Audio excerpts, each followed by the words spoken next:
You know, I still can't get over that this song is from the Waterworld game. What's up, Harvey Winkle? What's up, Satellite Sun? Hi, everybody. Happy Thursday. I hope you're doing well. I'm doing splendid. I'm doing quite nice. Incredibly well. In fact, it's been a lovely day. Splendiferous. Peachy keen. Super groovy. Was it the anti-reptile motif? You gotta, okay, look.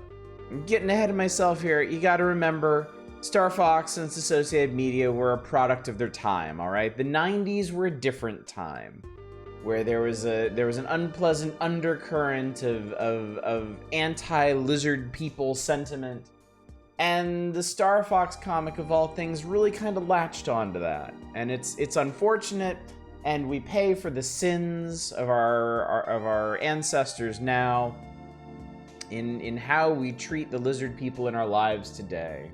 When Turok reigns supreme, exactly. Good evening, Mizroy, good to see you, and Grunt Fodder as well. So much green face. I mean, Sonic 06 had good music, yeah. I mean, sometimes you just get incredible composers attached to these things, and like, who even knows why? Well, ironically, the licensed Waterworld Super Nintendo game was made by Ocean. So maybe they had like a really good composer on staff or something. I don't know. Maybe we can do a little bit of research before we actually hit it in the magazine in a couple decades. Basically, have good composers working on absolute trash. Yeah, incredible composers need to make a buck sometimes, some days. It's true. It's true. You gotta get that bag where you can. Also, Satellite Sun, I didn't miss you. I gotta get my snack before stream starts. I've only got like 45 minutes. Oh, you silly. Oh, you silly Billy, thinking we're actually gonna play video games tonight. God, we don't play video games on Power Hours nights. These are like the free square and bingo. I don't have to do anything. I sit here with the magazine open on the screen and I just talk about stuff. It doesn't matter. This isn't like a Might and Magic night where I'm gonna be drawn and quartered if I don't get started at the 9:30 mark. I have the fear of God in me now. I have to be careful about what games I commit to doing full playthroughs of, because some of them I cannot fuck around with. Good evening, PM Collector Boy. Good evening, Manic. Good to see both of you. Animation's Pokemon World Championship goes harder in 30 seconds than the actual cartoon has ever done in the past 20 years. Nice. Just took a look at the screen. We're watching furry porn tonight. Okay, no spoilers, okay? Those of you that have read this comic before, maybe you know where I'm going with this. I could totally see this comic being a formative moment for a lot of young folk in special ways. But we'll get to that. Maybe we'll get to that eventually. I don't know. After 3 nights of intense retro RPG action, I'm ready to decompress a little bit. I'm ready to just vibe. I'm ready to just be here. Unfortunately, I don't have a tasty beverage with me tonight because I have to go into the stupid office tomorrow. So I just have a regular old boring hydration. But you know what? I think it's going to be a good night regardless. I had a little peek-see ahead, and I think the Game Boy section of this magazine. I mean, I'm pretending that we're actually going to make some progress tonight on this, but I'm just saying. The Game Boy section has a nice selection of titles to both fascinate and horrify. So. I made a Might and Magic stream yet. How you enjoy it? I'm enjoying it a lot. I'm having a really good time with it. More than I thought I would, honestly. I'm really enjoying the vibe of it. I'm really enjoying exploring the different challenges I'm being faced with. I mean, I can't think of the last RPG I played where you can just wander into a dungeon in the place where you're supposed to be, and it's just full of things that will immediately tear your face off. Just immediately. That might not be the best design from UX standpoint, but you know what? It has that nice retro charm I've come to look for in my life. This feeling in the Star Fox universe, there's some weirdos who want to go on offense. I think you'll see some of that in this comic, in fact. Good evening, Shadows of Trash Mammal. Good to see you. Stuff like the RoboCop game actually has a pretty great music. Yeah, actually, I remember some of the RoboCop music. Come to think of it. Apparently, Gothic 1's getting a remaster on consoles. I legit wonder how they're playing to translate its controls. Didn't they do... I feel like there was like an alpha preview of the Gothic remake released like last year or something, and people were generally pretty negative on it. I might be thinking of something else. I might be conflating that with something else, but I thought I remember people already getting a look at the Gothic 1 remake and being like, eh. I like the feeling the world not revolving around in RPGs. Yeah, exactly. Modern RPGs a lot of the time feel kind of like a theme park. They really feel constructed around the player, and I don't dislike that. Don't get me wrong. Like, in fact, I would say I'm more often in the mood for an RPG that I can just kind of like autopilot my way through and watch the numbers get bigger and watch the pretty spell effects fire off. But if I'm willing to bunker down and learn how some stat systems work and builds and trial and error my way through areas, then there's a certain appeal to that. There's a certain appeal.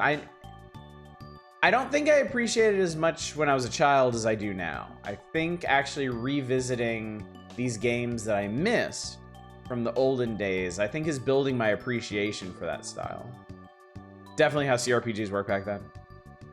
Picked up Lords of Shadow Mirror of Fate from the Demon theme sale. Have you started it yet, PM Collector Boy? I'm very curious. I'm always curious to hear what people think of the Lords of Shadows game. Because I worked on them, but I never played them.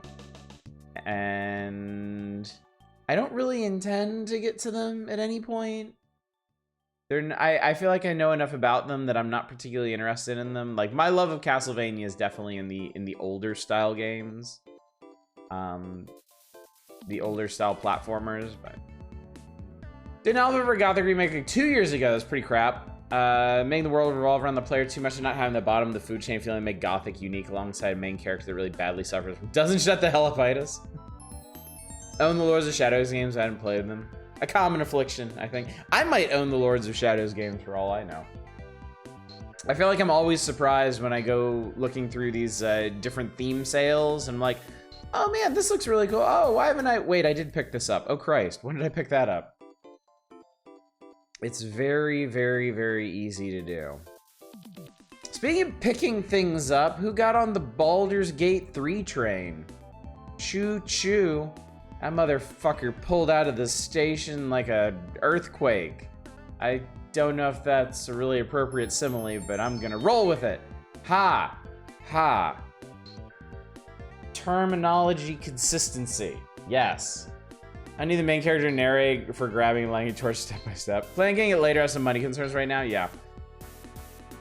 I imagine I will get it someday. And I know I don't necessarily need to play Baldur's Gate 1 and 2 to appreciate it. I've heard it's very much its own thing.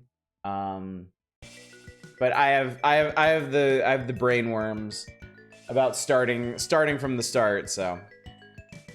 Not yet, I did pick up the Baldur's Gate 1 2 Humble Bundle. Nice, nice. Is that up right now? Now I can't remember if I actually... I have a bunch of Infinity Engine games, but I don't remember if I have the ones I actually want. I feel like I own Baldur's Gate, but not Icewind Dale. I think that's the thing. Yes. Yeah, I own Baldur's Gate 1 and 2 Enhanced Editions. And I own Planescape Torment Enhanced Edition, yes. But I don't own... Oh, I do own Icewind Dale Enhanced Edition. Oh, good. Oh, that's nice. I must have picked it up when we were seriously considering playing that. I think that was around the time that we settled into the OG Fallouts, if I remember correctly. Like $12 for 8 games. You ever search for a specific game with every intention of buying it, find out you've owned it since 2013? I absolutely have, yes. I definitely have. Happened to you a couple hours ago. Good evening, Fury Fighter. Good to see you. Between having to get a new modem and router and microwave and already low pet checks, money is a concern. Ah, that's a shame. No, hopefully it turns around soon. Seen some people quite excited to do the Baldur's Gate 3 character design release. Oh yeah, I've seen a lot about the character design stuff, and oh boy, that looks like a good time. A lot of appeal there that I don't think I could actually show on stream, but you know what? Still exciting. Good evening, Eva02 Soul. Hey, it's Power Hours, aka make Oddish play crap we wouldn't touch with a 10-foot pole, and I think you'll get your chance tonight. I think you will get your chance. I mean, assuming we play video games tonight. I'm not promising anything. Gothic Remake gave me vibes of Atomic Heart with the main character who thinks he's funnier than he is. Ooh, yeah. Man, writing a main character, writing your protagonist and deciding just how much they're going to talk makes such a big difference in game design. In general, I don't have to worry about that. In general, the characters that I work on are mostly grunts and skill shouts. And any backstory or pathos they have is in cutscenes or teaser trailers or stuff. But yeah. I do not envy people who try to give their main character's character by having them shout out quippy things during gameplay, because that is the finest of lines to walk. It's the year you graduated high school. Hey, what's up, Dread? Good to see you. WrestleQuest looks up your alley. It's a JRPG with WWE characters. 8-bit poll. Development got entirely rebooted based on feedback and they're making decent headway. Okay, well, hope for the best. I mean, I've still got it in my head that I might do a full playthrough of the original Gothic someday. I haven't forgotten about it. There is somebody in the community that has been after me about that for a long time. Plus side, the call came in. I'm nationally accredited in speaking and writing Japanese. Eva, congratulations! That is quite an accomplishment. I am envious of you. Not for the least reason that I married a Japanese woman. My Japanese is terrible, so if only I had a shred of the initiative that you do. Legit amazed the PlayStation Spider-Man pulled off isn't famously hard to do that well. Yeah, well, I mean, Spider-Man also has character baked in. Like, you also kind of expect that from Spider-Man, you know? One of his character traits is never shuts the fuck up. So you kind of they definitely had an advantage there. And Baldur's Gate 2 is enhanced, but not Baldur's Gate 1. Interesting. Had a long conversation with my exes. Apparently talked about getting married at some point. I do not remember. Wow. Wow. News to you, huh?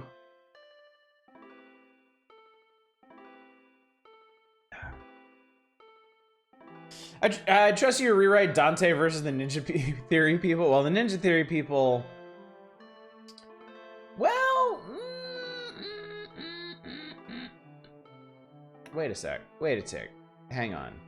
I always get confused when I talk about Ninja Theory, because I feel like I'm thinking of other people. I mean...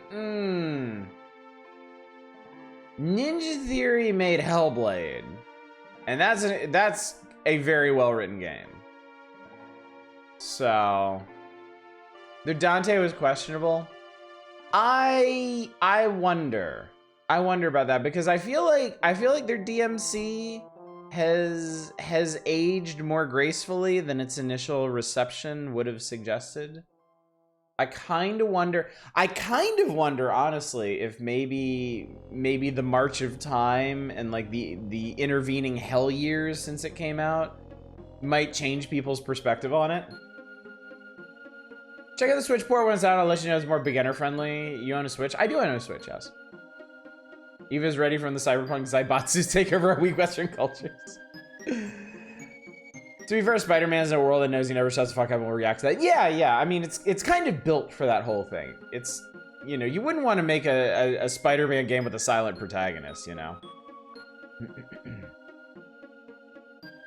Keikaku means plan. Really? Yeah. Hellblade is rad, yeah. I'm looking forward to the second one. Do better with their own characters than others. And T. Dante was almost just Nero. It's a fine game, I just mean you change Dante, you'd have done it far more gracefully. Maybe. I have some news. Oh boy. Steam is getting Radiant Silver, although the game is well known for being a bit meaner, probably even meaner than Ikaruga. The plus side is it looks like the port is being done by the Under Lilies people. Cool. I definitely, yeah, Radiant Silver Gun, yeah. I know that name. I have heard that name. Actually, that reminds me, since you're talking about shmups, people do seem to be working on rallying ideas in Discord for our community night this month. Quite a few ideas have been thrown out. I suggest if you're interested in end Eve alert! Oh God, hit the deck! My wife told me she wants another baby. It was a huge relief. I almost didn't like this one. Okay. Okay, that felt a bit mild. I don't know if I'm just getting used to these or if we were spared a significantly worse one, but yeah, I know doing another shmup night was tossed around. A couple shmups have been tossed around by name. Other ideas have been floated. I think like old school Doom. I don't remember what else, but yeah, y'all please get to organizing. Let me know what you want to see. Obviously, the sooner you let me know what you want to see, the sooner we can fit it into the schedule.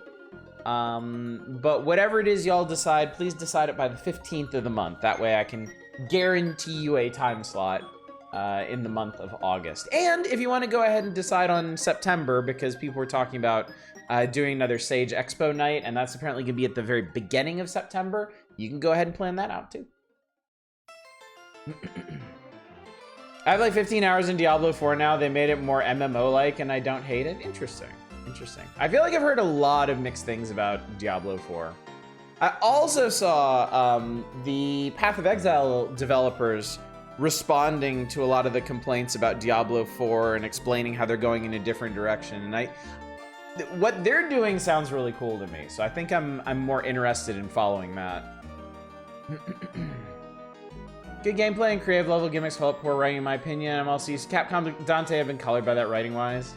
If anyone who got into their DMC first might have a super different... Oh, I'm sure. I am sure. I know I've mentioned this before, but I have a friend who is a pretty strong proponent of Thief 4. And a big part of that is they played Thief 4 before ever playing any of the other Thief games. And they've certainly seen and played the other Thief games in subsequent years, but still have a fondness for Thief 4. So, yeah, it really depends on what direction you come to a series from. Yeah, Thief 4.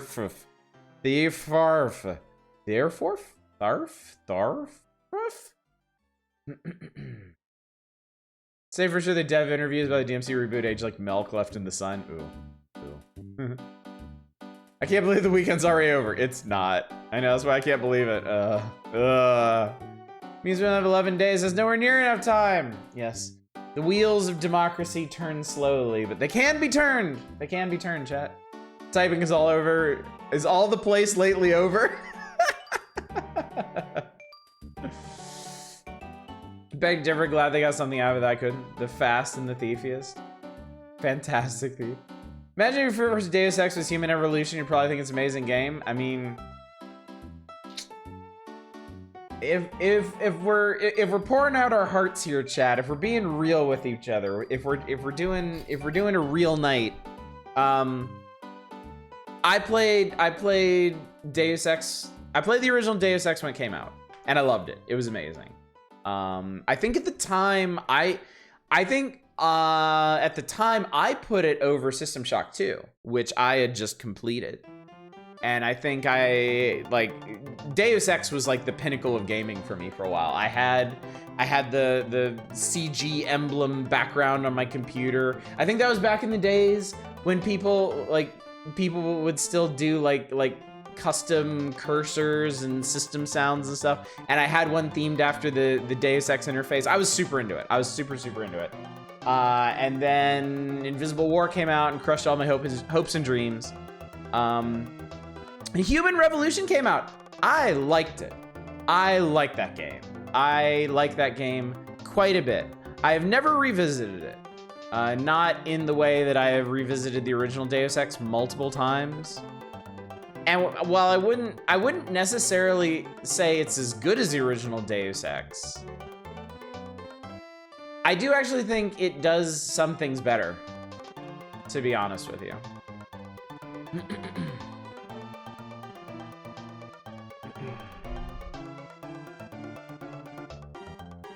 Thief Forest some merit. Every action has cutscene tied to it, makes it less immersive, trying to be more immersive. Yeah, I see. Reality and Twitch? Ooh. So horrible as it sounds, I like Diablo 4 and Overwatch 2 to shake their core base enough the possibility is there for someone to be held accountable for things. I agree. I agree. I don't like... It's a tough thing. It's a tough thing because the people who made Overwatch 2 and Diablo 4, for the most part, don't deserve any blowback from over the sins of the company itself, and they're also the most vulnerable if those games don't do well. So it's all part of modern late-stage capitalism, kind of holding employees hostage against potential ramifications for wrongdoing. You have to pay extra for blowback, I hear. Miss custom cursors and animations. Dude, I miss that so much. I miss the days of just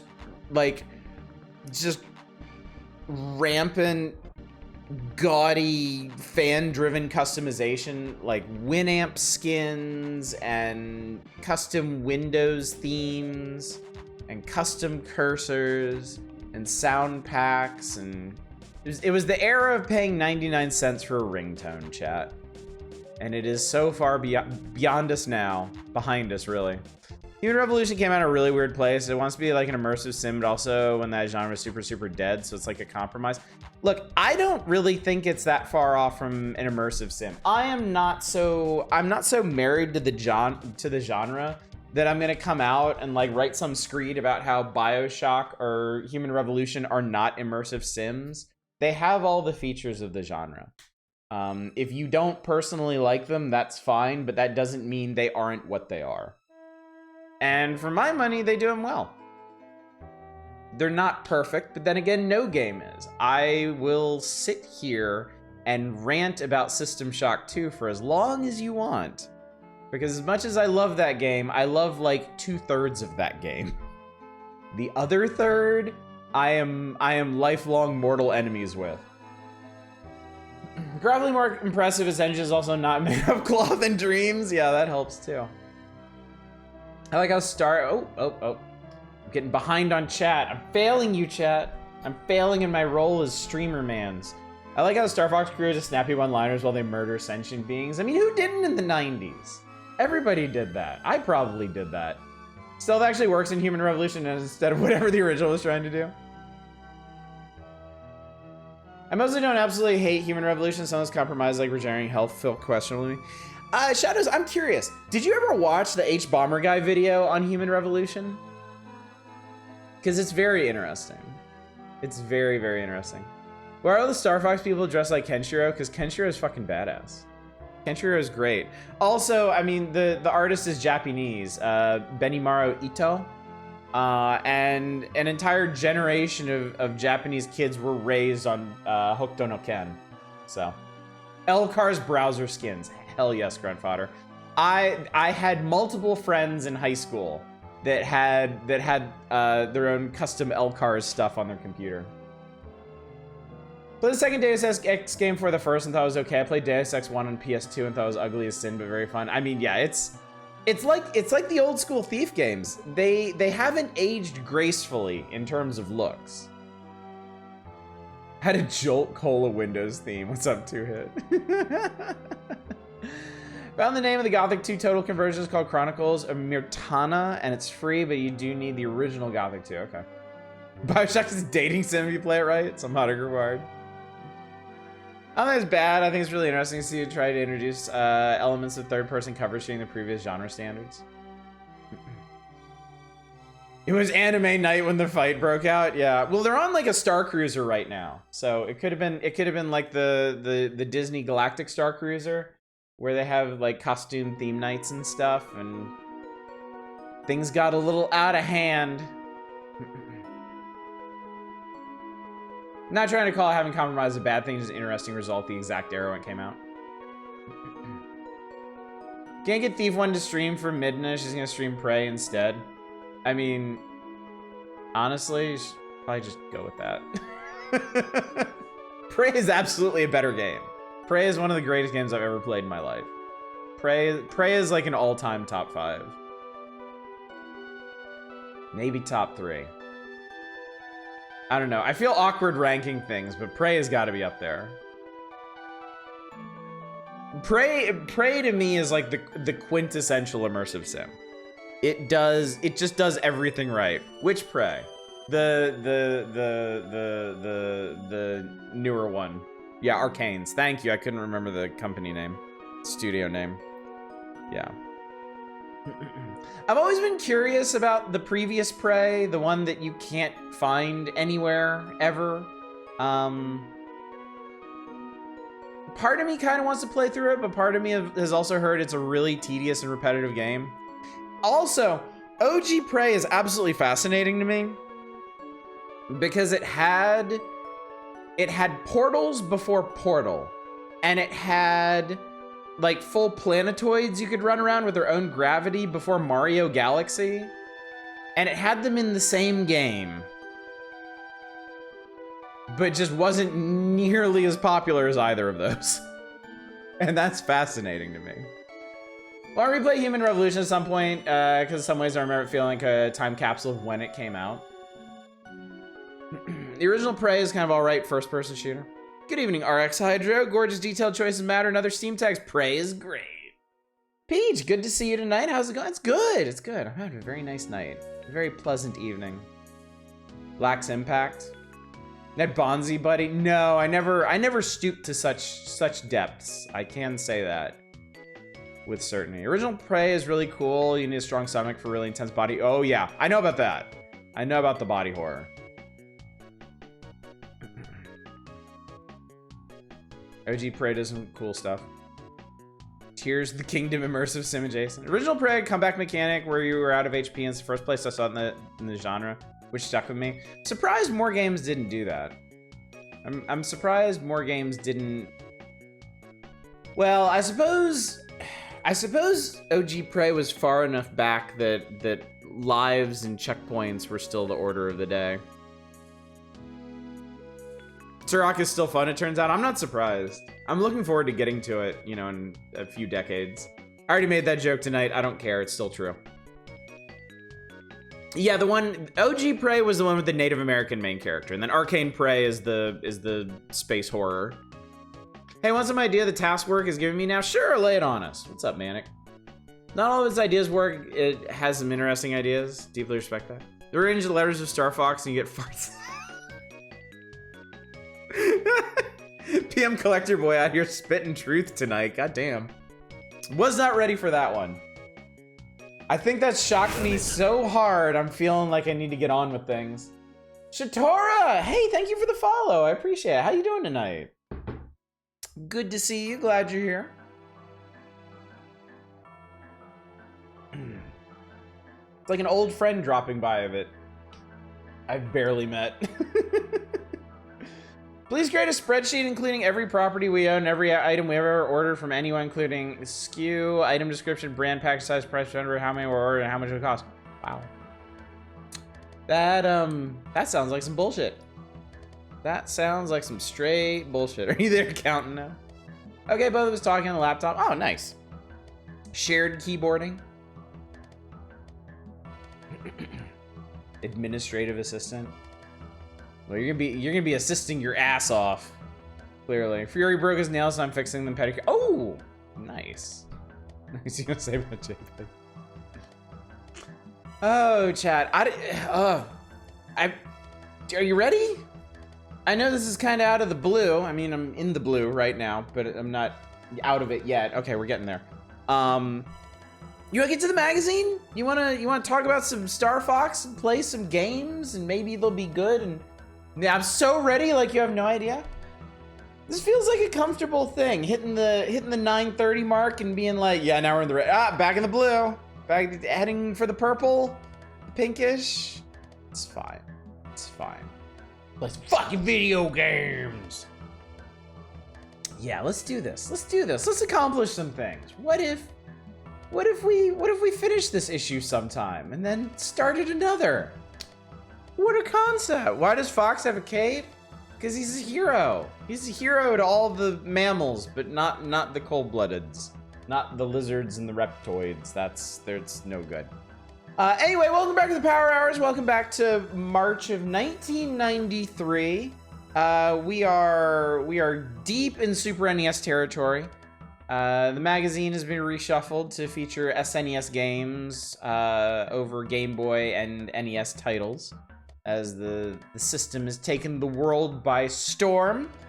We're in Star Fox country now. The Mario and Zelda comics ended at the end of 1992. Now we're following the adventures of Fox McCloud, because you better believe there was a big ass advertising blitz for Star Fox in early 1993. They wanted everybody to pick this fucking game up, and to be fair, most people did. I don't need to tell you how easy it was to find old used copies of Star Fox once the resale era began in the late 90s. But yeah. So we're done. For those of you that weren't around, who missed it, who punched out during the King Arthur's World nights, we're done with King Arthur's World. We beat it. We're done with the Super NES features in this magazine. The plan for tonight, we'll enjoy us some Star Fox. Art is pretty great. The art is pretty great. And they actually stick with this artist for a while, actually, which is nice. Right after the Star Fox section is the Game Boy section. So we'll have an interesting spread of games to check out there. I don't suspect we'll get much further than the Game Boy section tonight. If we do, the NES section is waiting for us near the back of the magazine. And then, of course, there's always the gauntlet of now playing. So we're certainly not going to finish the magazine tonight or even this week, I would think. But, you know, we're getting there. Bia just pulled some work there. Watch on the original Amiga version of Draken, SNES Draken watered down really heavily. Amiga Draken is some surreal horror game shit. Oh, interesting. I wonder if that explains the demon laser heads any. So, when we last left our heroes, they were Robin Hooding it out in the deserts of Papatoon. Totally not a send-up of Tatooine. Definitely not. They were contacted by General Pepper, who wants them to come to Corneria and fly the R-Wings and beat Andross and save the Lilat system. And they're like, well, what the fuck? Why not? They snuck aboard a passenger ship bound for Corneria that just happened to get attacked by lizard peoples. Imperial lizard peoples, of course. And now they are springing into action in Act 2, Silver Wings. And we start with them just beating the shit out of these dudes. And just quipping like any good 90s character would do. Original The Planet Do Not Steal. I guess see Mutant Mayhem and then come home and see the Reptilian Hate. What's up, Justin? I was actually watching a bunch of videos today about the history of the Teenage Mutant Ninja Turtles franchise. Secret Planet has a bunch of really good breakdowns on those. Encountering a demonic red, vaguely human shape moving in an unnatural way and attacking and saying, I love you in a demonic pitch. Whoa. That is terrifying. Okay, admission. I have an admission about this bottom right panel where Fox is executing this lizard. For the longest time, I thought his, let's see, that would be his right leg here. I thought his right leg was his head, and there was some kind of thing popping out of his mouth as like his head like flew back. It honestly took me to adulthood to realize he had been blasted so hard he had been flipped over, and that's his head on the bottom. I don't know. Kids see things weirdly.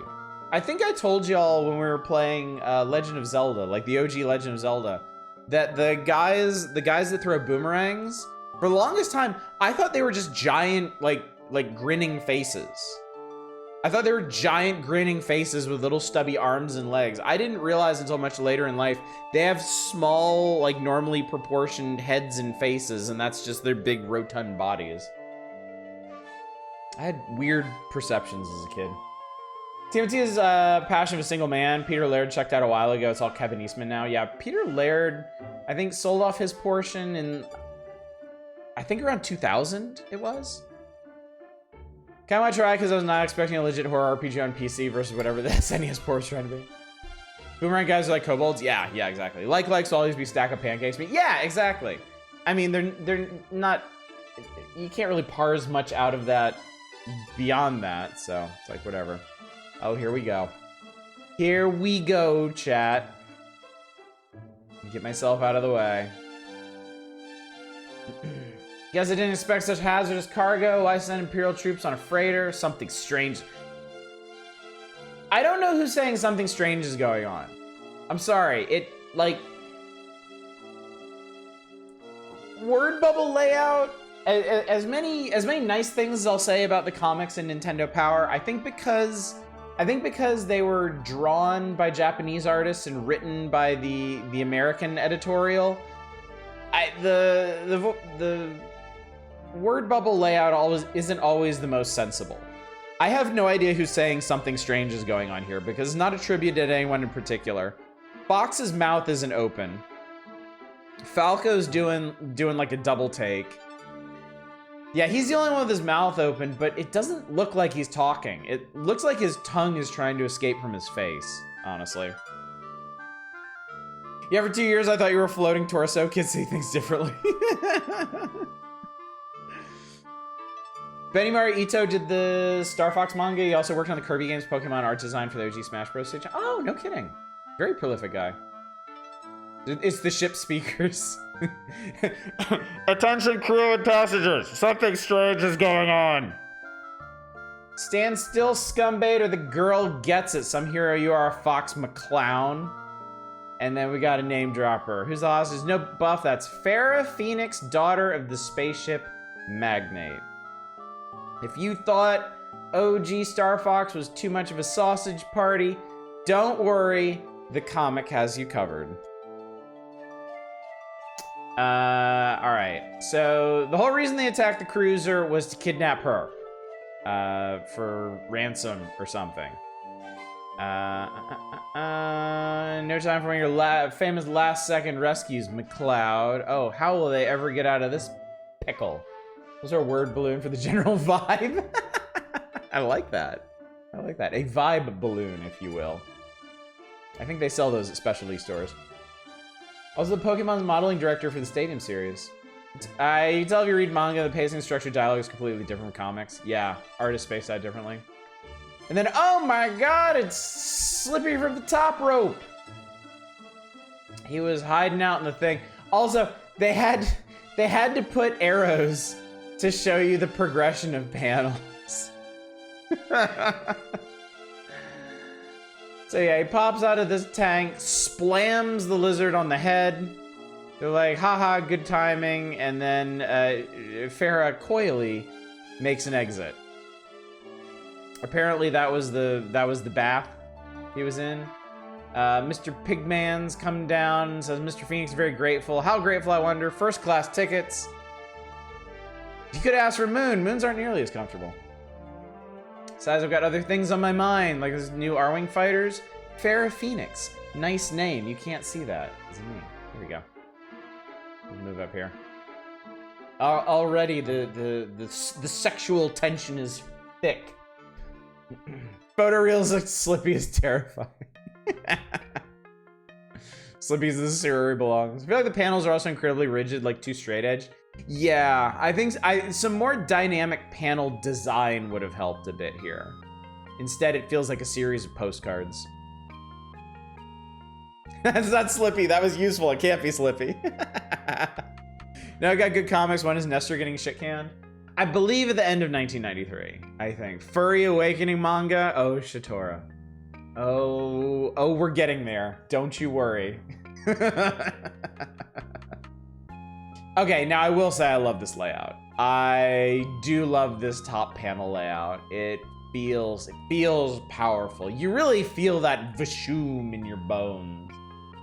The whoosh and the zweeze, not so much, but yeah, I love this top panel that just spans both pages. This, basically what we were talking about on the last page, it does have an interesting dynamic format to the panel, cutting across both pages, using diagonal lines to split against the other panels on the page. And that even continues in these other smaller insets where they're doing tighter maneuvers. Like, it's all a very smart layout for what they're conveying here. The training's going very well. The team has achieved a rating of 115%, which I don't believe you can get in the game, so that's some bullshit. Open channel to Fox. Here we go. Fox, Pepper here. Want me to pick up some salt? That is a terrible joke. Probably the worst one in the entire comic. I have always hated this one. I despise it from the very depths of my soul, and this may be a material reason why the Star Fox comic is not one of my favorite Nintendo Power comics. I had to get that off my chest, chat. It's a real mixed bag sometimes, this stuff. This is music from Tengai Makyo Zero. No, Shin Momotaro Densetsu. I don't know if you were actually close or not, but... Why is the General eating a lollipop? That's kind of his thing. That's kind of General Pepper's thing. I can't remember if there was like a piece of key art or like something in the manual or something in the game where he had like something in his mouth that looked like a cigarette or a cigar or something. And then the comic tried to paper that over with it being a lollipop, or that was just always his thing. But yeah, the Nintendo Power comic absolutely establishes it as a lollipop, and I think they ran with it from that point on. I think good page flow matters a lot for manga. Akira Toriyama is a master of dynamic page layout, for example. Oh yeah, absolutely, absolutely.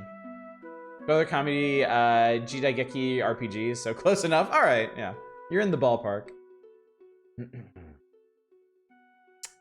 Okay, there's really no good place for me to hide right here. I'm gonna plop myself over here for a second, but I'll move back. Don't be wise, guys. Just these ships really cook. You fly circles, squares, and triangles around Imperial fighters. Don't get cocky. Imperial fighters aren't your only worry. And then just a bunch of supposition. I think that's maybe one of my problems with the way these comics are laid out and written. It feels like there's a lot of narrative leaps in this. He says, Imperial fighters aren't your only worry. What are you talking about? It must be a test. I really hate tests. And then a thing happens. Not because it was really communicated, but because the character had to guess that a thing was gonna happen. Fox bogey on your 6. It's the black R-wing. I've got your wing covered. Who's that clown? No bogey. Hold your fire. Thank you. That's the second time you saved my life. Who? Who could it be? Who could they have saved for a second time, chat? No spoilers. Wait till I turn the page here. Kids wear lollipops or shorthand for tobacco, like with Kojak. Hello again, mind if I drop in? Farrah Phoenix! I love that they have to drop her full name every single time. Fox tries his most practiced pickup line. She's like, fuck off. I've been flying since I was a kid. Why do you think I'm chief test pilot? They can catch me. They go zwipping and zwishing off. They're going the wrong way. And apparently they're entering Imperial space. Apparently their training area on Canaria is right next to Imperial space. How about that? Oddish, gold-plated games, is that you? It's like a Tomino show, only full names. Wish more of the Tengai Makyos would get translated. The premise is really funny. It's a JRPG parody of old European accounts of Japan misunderstanding things. Living an adaptation of an in-universe book called Far East of Eden. Oh, cool. That does sound like a pretty neat idea. Although I can also see that why that wouldn't have been brought over. At least back when they would have been timely. Nobody here would have gotten it. Has Oiko's 000 yogurt. It's passable. Well, that's good. I mean, some of that no fat, no sugar stuff is absolute garbage. So if it's edible, if it's passable, I think that's about the best thing you can say about it. So, all right, big issue, chat. Big issue for the Star Fox crew. They saved the day. They saved Farrah Phoenix. Farrah Phoenix was introduced. Farrah Phoenix ran away. They made it to Canaria. They got their R-Wings. They met Farrah Phoenix again. Farrah Phoenix is chief test pilot. Farrah Phoenix goaded Fox into chasing her into Imperial space, and who can imagine what'll happen next? The Farrah Phoenix and Star Fox crew. Working designs, working on translation the second and never materialized. Very first JRPGs on CD with the voice acting. Oh, wow. Wow.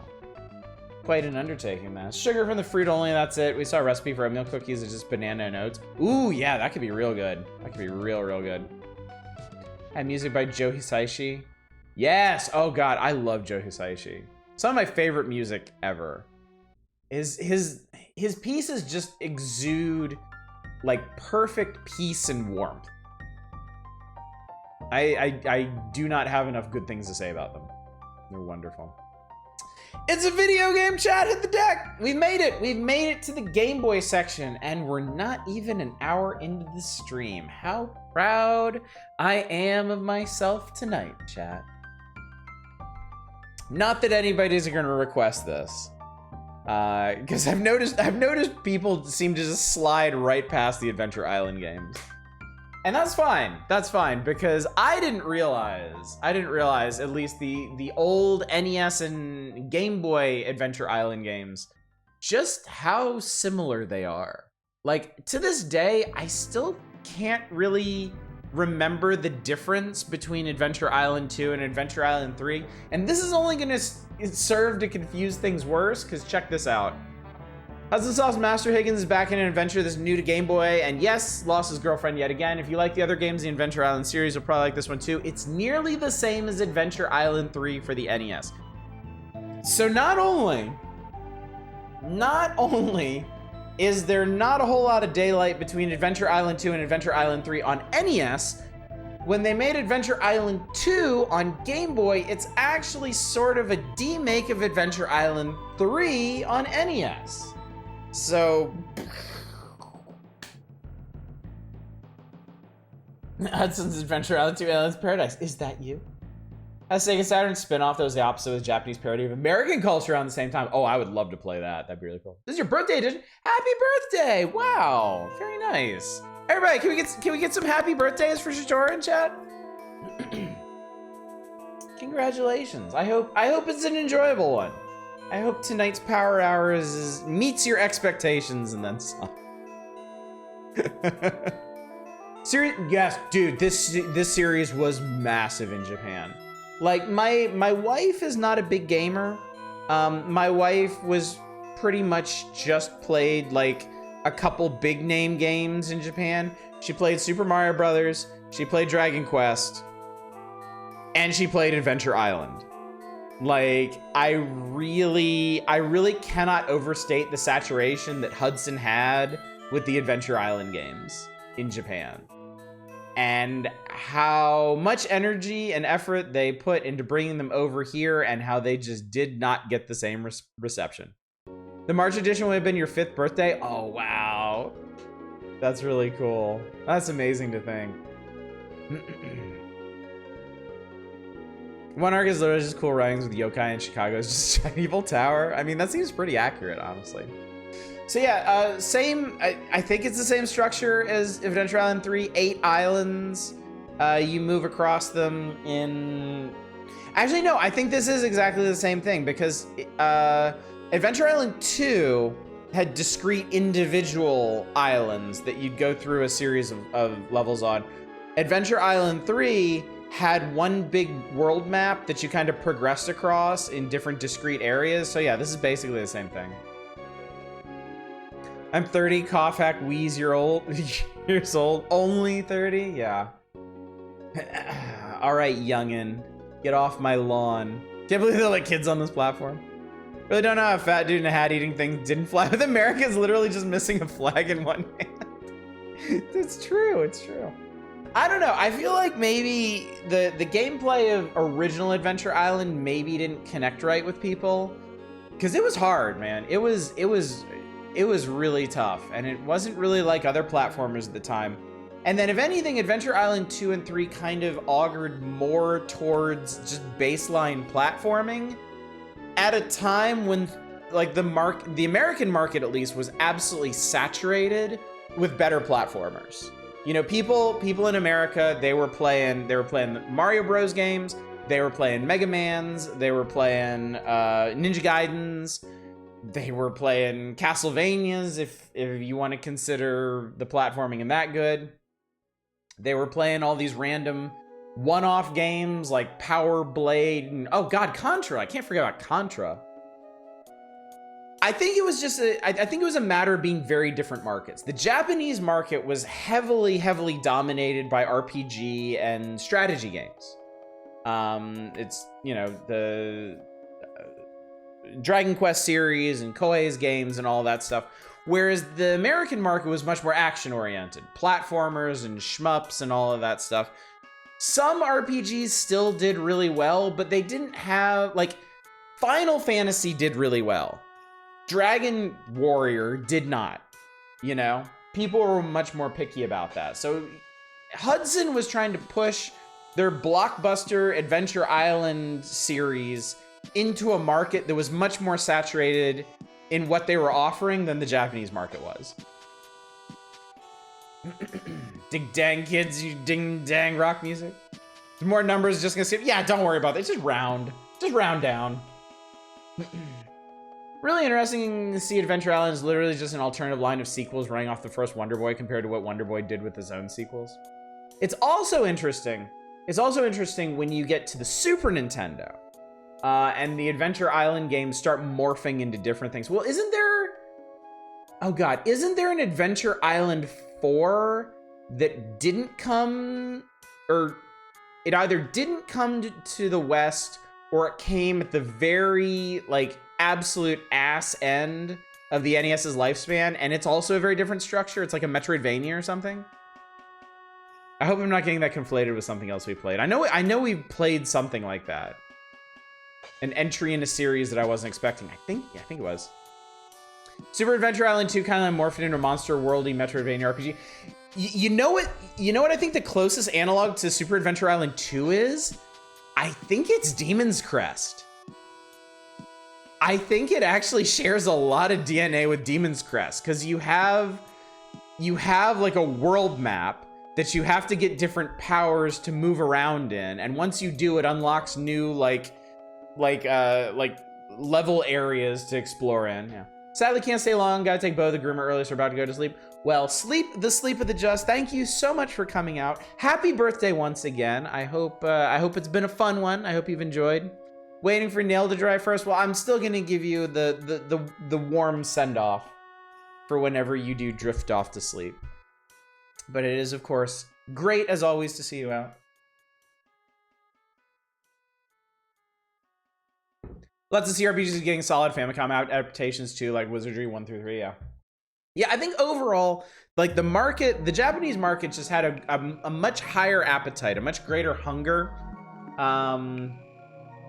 for RPGs and strategy sims. So you could have a much wider market. You could have a lot more. That's why there's so many Japanese RPGs and strategy games, and we got a smattering of them. But here, the appetite was definitely for more action-oriented games, and RPGs were kind of hit or miss. Oh, it's not... You know what? It gets to be your birthday anyway. I'm declaring this your second birthday. You don't have to age up, don't worry. But you know what? You get a second free birthday just for me. If you go to a restaurant and you tell them it's your birthday, tell them I sent you. Tell them GPG said it's okay. We'll have to make absolutely sure we don't miss your birthday in March now too. Gift her a sub. Been playing through the OG Dragon Quest trilogy. Super fascinating to see how it slowly ramps up mechanically, being as stripped down as it gets, being comfier. Take more complexities out of Ultimate 3 and Wizardry. I saw you posting about Dragon Quest 2 and yeah, how that one goes kind of off the rails. Don't actually do that means you pay more. Yeah, more of your money does not need to flow into my pockets. Do you have a birthday sombrero we can make you put on?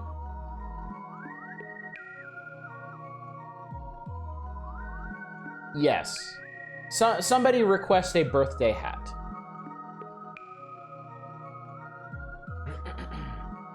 You have a Doki Doki Literature Club cap?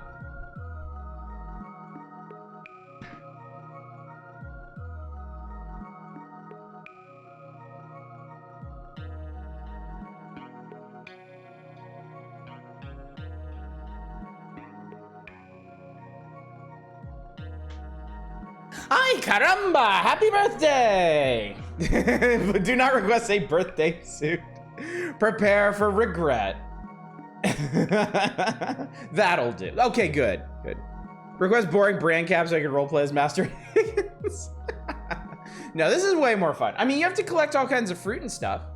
If Master Higgins was more forward thinking in his his headwear, he would have had one of these and just filled it up as he went. Carmen Miranda's ghost is haunting Space Station 3. Anyway, it's Adventure Island 2. I mean, you got all the dinosaurs, you got your hammers and your skateboards, boomerangs, and you got sand devils, but it really is the same game. It really is the same game. You fight aliens at the end, whatever.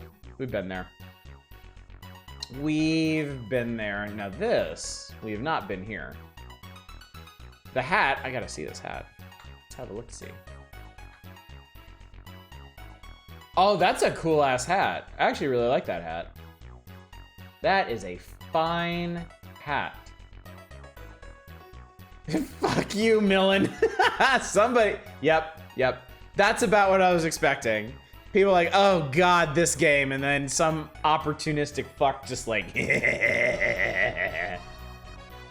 hurts my ears to rest on giant Cubone's head. Oh, nice. I bet he wears it well.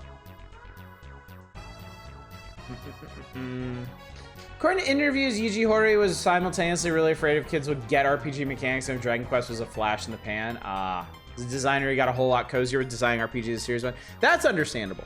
Once you know you have a series, once you know you have diehards that are gonna come back again and again, you get a lot more comfortable with what you're doing. I think that's true, honestly, of any creative endeavor. Like, honestly, that's kind of been my experience with this channel, too. I was definitely a lot more nervous and a lot more unsure about what I was doing in the early days. Once I realized that I had a group of people that were gonna come by and see whatever it is I was doing, I got a lot looser about what I could do. And I think that helped me create better content, chat. I think that really helped me branch out to blossom. Now we should become comfortable with Milon's secret castle. Milon is We Have Link at Home, but so much more puzzly and so much more obscurely puzzly. I know I'm not here much, but I'm here for you, not the games. Oh, thank you, Lord Crispin. I appreciate that. And the games can just suck it. The games can just fuck off. Especially this one. I hate this one. I got it for a bit, and the Miranda hat made a cameo, warms my heart whenever it gets some use. It's Shatora's unbirthday, so I figured this would be the best way to mark the occasion. Dragon's 1's progression was a lot more inspired by adventure games to make up for the mechanical simplicity, which I could super see, even down to the adventure game style command menus. Yeah, I could totally see that too. There's a lot of stuff you have to do in Dragon Quest 1 to progress that's not what we would think of now as conventional RPG progression. It's a lot less going and talking to a specific person and triggering this flag, and a lot more like puzzling out what people are trying to tell you and like finding random things in like ruined towns and bogs and whatnot. Yeah, definitely. Don't think I ever got past the second floor in Milon's. We played the NES version of this. I'm trying to remember if I made any progress whatsoever in it. Because it was, okay, God. What do we even do in this game? What is the point of this game? Defy the demon warlord. Ah, yes, that tried and true theme. Someone took over my castle and now I have to get it back and save the princess. Comes to life again in Milon's secret castle. Wow, even Nintendo Power is so over this shit by 1993. Oh, Jesus, Mother Christ is the Game Boy version. Yup. It's only downhill from here. We didn't know this got a port. I mean, okay, there is a tiny outside chance it could actually be better than the NES version. It wouldn't be the first time. I still maintain, and this might be a hot take, but I still maintain that the Game Boy Bionic Commando is actually a more interesting and more polished game than the NES one. And for some reason, people just seem to be unaware of its existence. I wonder if it was originally Milton and then someone said no to the name. Maybe there was a, who made this? Who made this? Who's Hudson?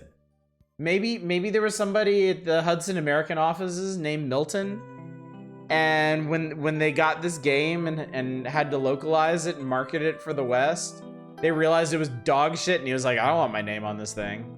So they yeeted a T out of the name. The point is torture. I'm having Sears Mandela effect. I thought it was Million's Secret Castle. I think it's always been Milon's. Milton participated January 6th. Main appeal of the RPG elements to him was even if you're lost, you're always making vertical progression by fighting XP and gold. I'd link the interviews in the Discord. Yeah, that would be interesting. Please do. Please do. It's a bold claim for Bionic Commando since the NES version is such a classic. I know, but I really do think the Game Boy version plays better. And does more interesting things with the formula. Like, believe me, it's a huge shock to me, and the only way I can explain it is just people didn't know about the Game Boy version. Maybe it was poorly marketed, maybe it had a very, very small production run. But yeah, it's good. It's really good. It's interesting in ways that the NES one isn't. 100% off crack. But apparently the FNAF movie pushes 3 hours. Oh my god. I guess you gotta sit there and stare at those doors for a really long time.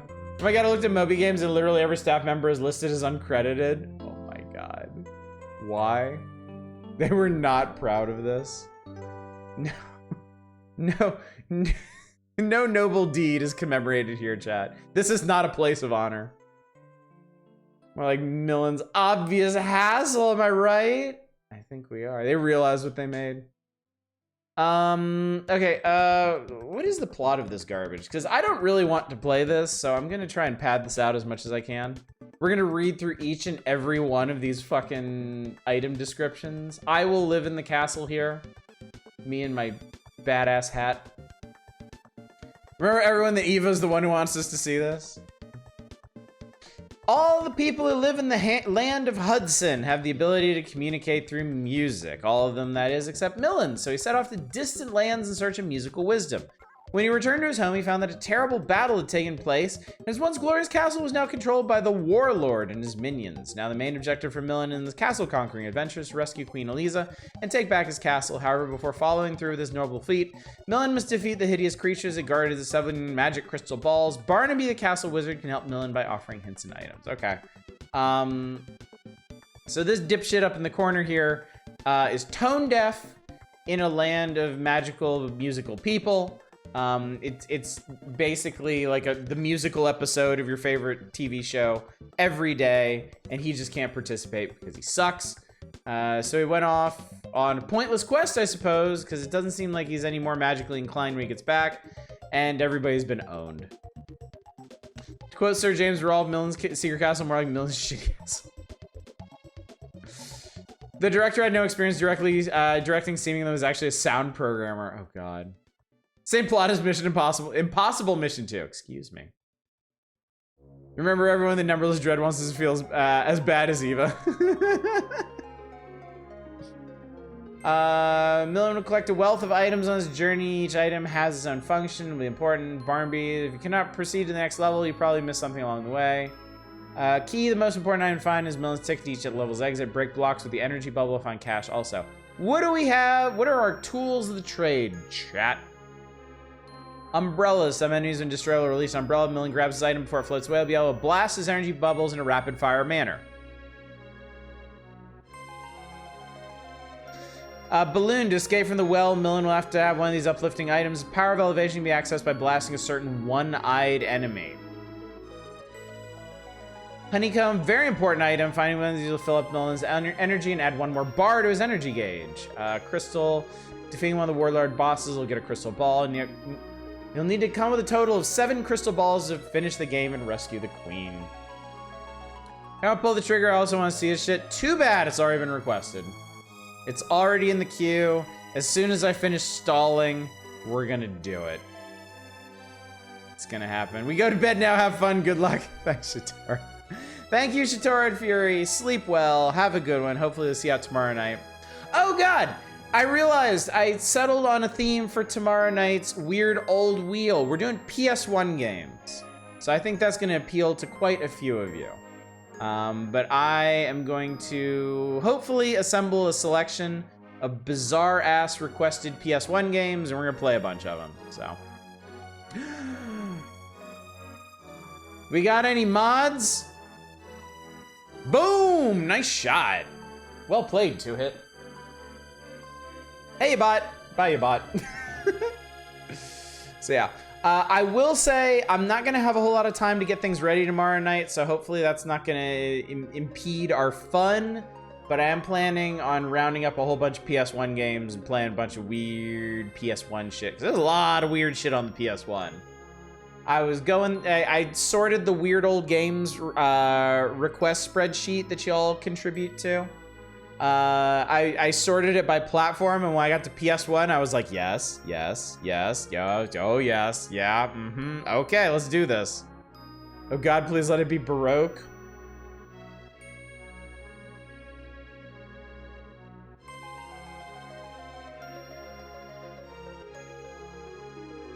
I have the worst news for you. Nobody actually put Baroque on that spreadsheet. Nobody actually contributed Baroque as a possibility. Director was also literally on programmer, and the only scenario writer. Finally, it sounds like he didn't do. Only thing he didn't do was sound. Feel bad for the dude way out of his depth. Hey, look, I don't make the rules here.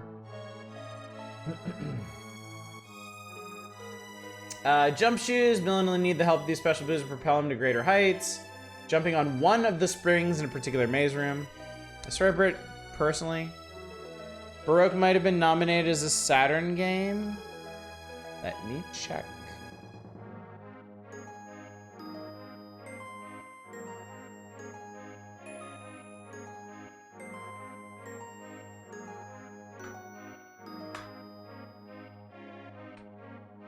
Nope. Nobody has put Baroque on the spreadsheet. Of that, I assure you. There are 181 games on the spreadsheet, and none of them are Baroque.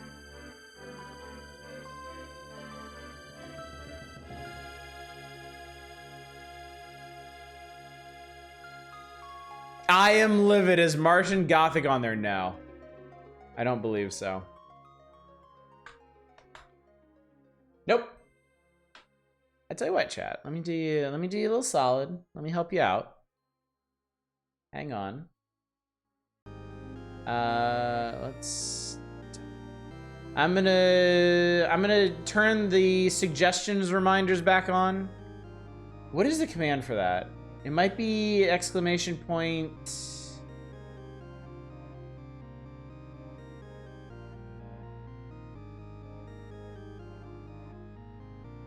It's exclamation point weird old game. There you go. You got it. You got it. That's it. That's it. Yeah, seriously?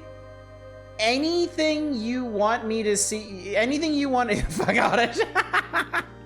Anything you want to see on a weird old wheel night, or just on some night where I'm feeling spicy and I want to do something weird and old, put it in there.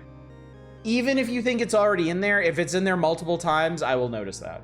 Now, I'm not saying like spam Baroque 50 times, but just don't take any chances. Don't assume something is on there. Don't assume anybody else has requested anything. If there are weird old games out there, put them on that list. Good evening, Emerald. Not as active as I'd like to be, though. My older brother is visiting for his birthday week. I also ordered Slowdive's Souvlaki on vinyl and prepared to be a loser in real time. Good for you. Good for you. Added Baroque moment. I think I can actually see this in real time, can't I?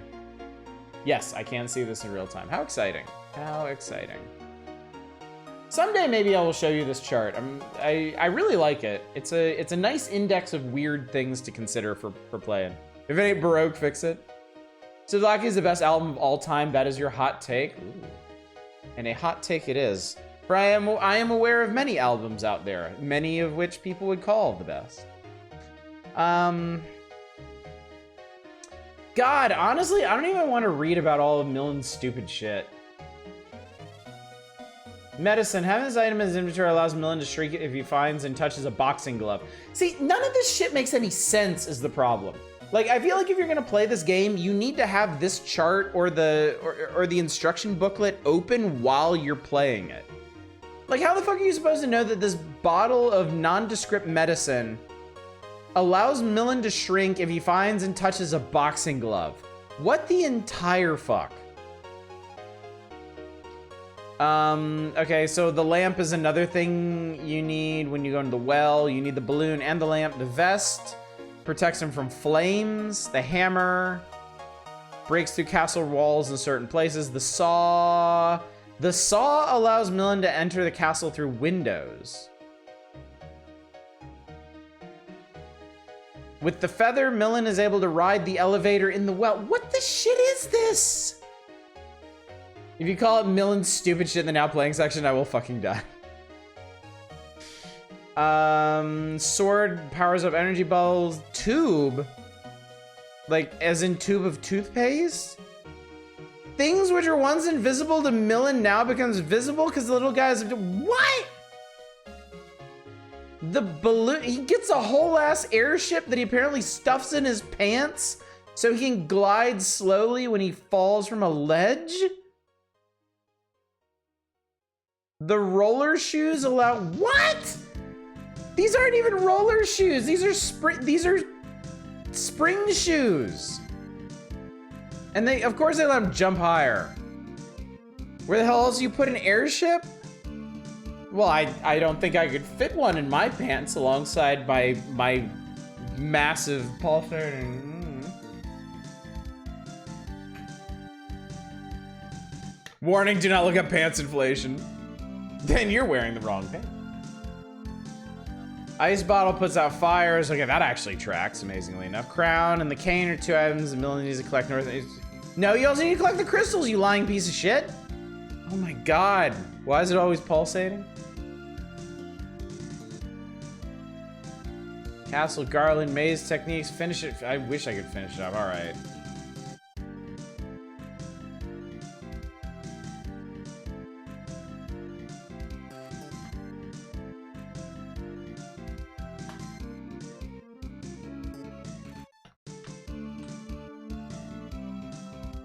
All right, we gotta do this, chat. I can put it off no longer.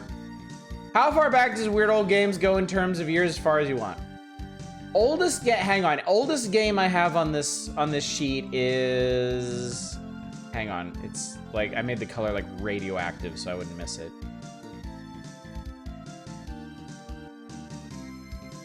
$1978. Go back as far as you want.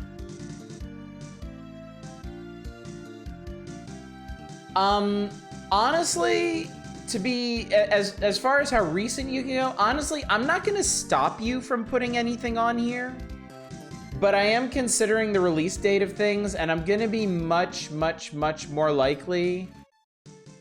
Okay, you're gonna be far more likely to see your game played if it's pre-2000. If it's more than a decade old, it still has a chance. If it's been released in the last decade, you're just hoping for the best there. This is about to redeem points to ask for this game? Yeah, some fucking asshole was ahead of you on that. Oh god, does that mean I have to play it twice as long? No, I'm just gonna refund that one. Absolutely fucking not. Okay. It's fine. It's fine. Everything's fine. Just didn't know it had been done yet.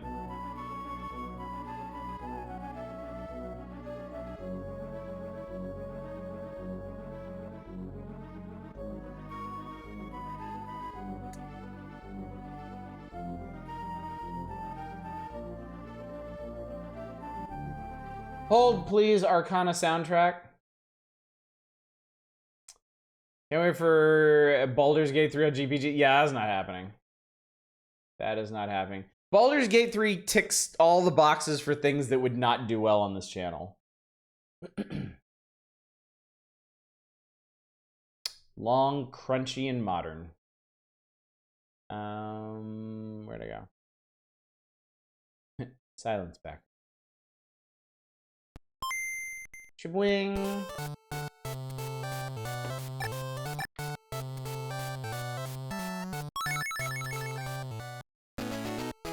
Game start!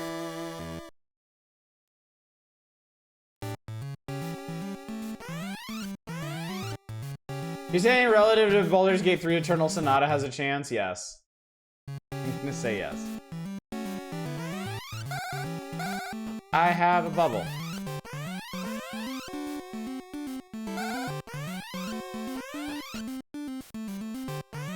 I can't go in any of the doors. What just happened? What's going on? No. What's going on? Wait, why is this happening? What the shit?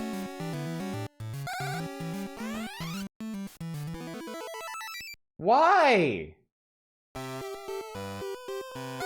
10:18, a video game happens. Shocked onlookers are beside themselves. My guess, global warming. Oh my god, it runs like ass. That might be the emulator, but I'm just gonna assume that this was a terrible Game Boy port. Just total dog shit. Oh, mouse cursor? Sorry. Sorry, chat, I failed you. Your immersion in Milon's secret castle has been ruined. Money? Money in the walls? Oh, I need to be breaking shit. Okay. The original ran like dog shit too. Ow. Has System Shock 1 never been streamed? No. System Shock 1 was requested during last year's Spooktober, and I opted. It got a lot of people requested it. It did big numbers in terms of votes and whatnot. However, I opted against playing it. Well, that explains the bees, I guess. I opted against playing it because there was just no room in the schedule. I said I would do it at some point, and I haven't, so lol. Definitely has that Hudson feel.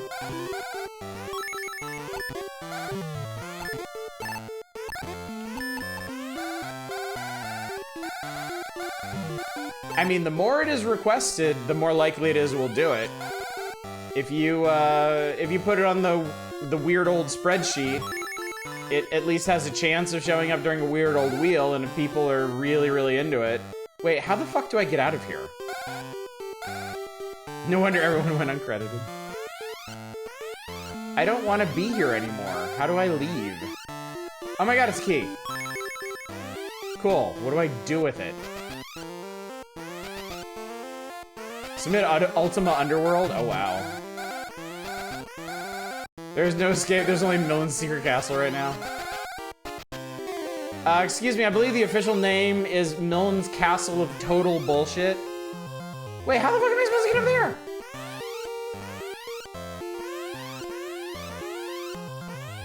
What fuck? Like, I have an item. Like, I have the honeycomb.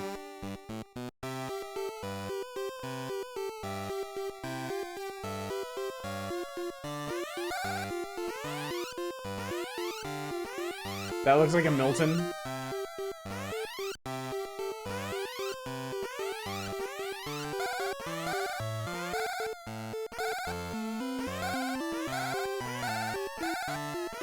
I think the honeycomb was just health. Oh, you're right, it is, yeah. So we could Saturday night sometime, because if I can get you to play Toriko Lunacy, I'd be a happy person.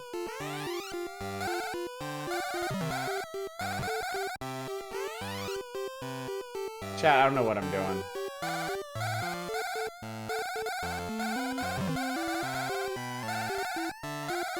I don't know what to do. I found some more money. But there is no escape from this hell we have created for ourselves.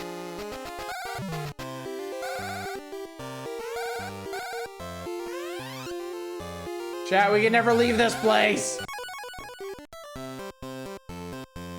Item, nothing.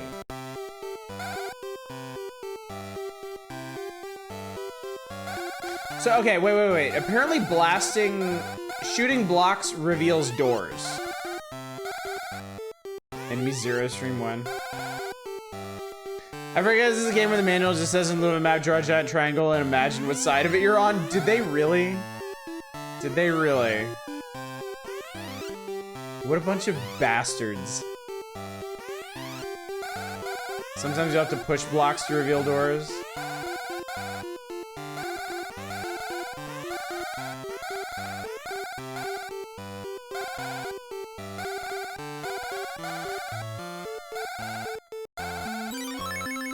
I got it. I got the Hudson Bee. Why? I don't know.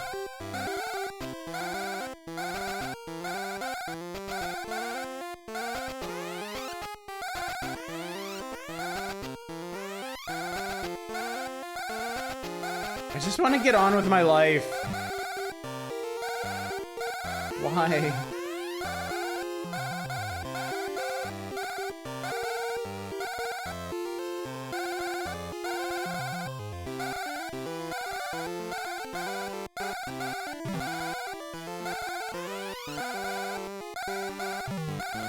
Why did you move so far for the screen to scroll? Because this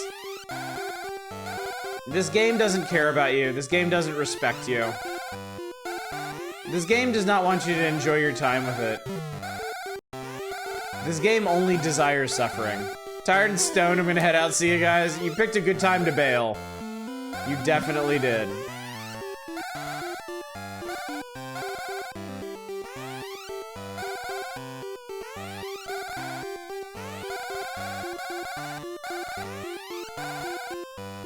Please report that Coke Zero's burp creating quality is not quite on par with, but related to the original. Trying to process what the hell they mean by draw a giant triangle and I just can't. I do not understand what is going on. Why is there no escape? Why did the game all of a sudden start running so much better?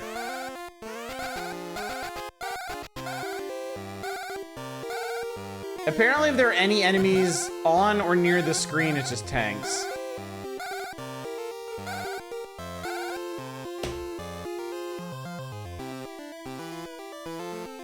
Done. I've had enough. I've had enough. That's all. That's all you get.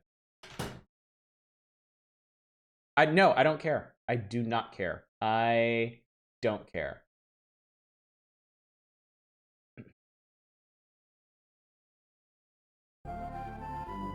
And if this ever gets requested again, that's all we're gonna do next time. That's it. We're never going to the first boss encounter or the Hudson Room or the West Tower or the well. We ain't making money. I don't give a shit about another boss. It's all garbage and I hate it. Anyway.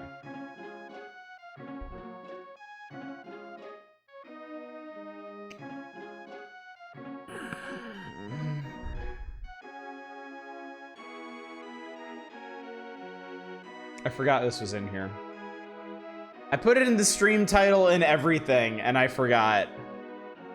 Yeah, rats is right. God damn it.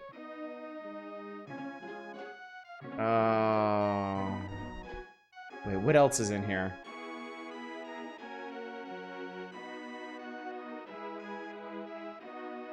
Oh no, oh no, oh no, oh god. I remember now. Oh, chat, I remember. It was so long ago. It was so long ago. I described this as a murderer's row of bullshit. I remember it now. I love it. I am not requesting this. I ask that others not request this. His suffering is too intense and too recent. Let this one pass. Remember, it's not even that bad. Game gets requested.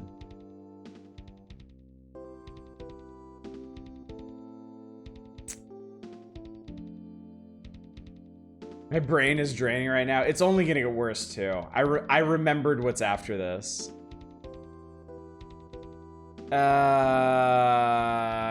Claims Steve sending me on the wild goose chases, though no, I'm afraid he's a little cruise. I think they enjoy laying all these rats in the fun house. He's in deep again. You're familiar with Krusty on the NES, Super NES, the Game Boy version will provide absolutely nothing new for chat. Chat, I need you to understand.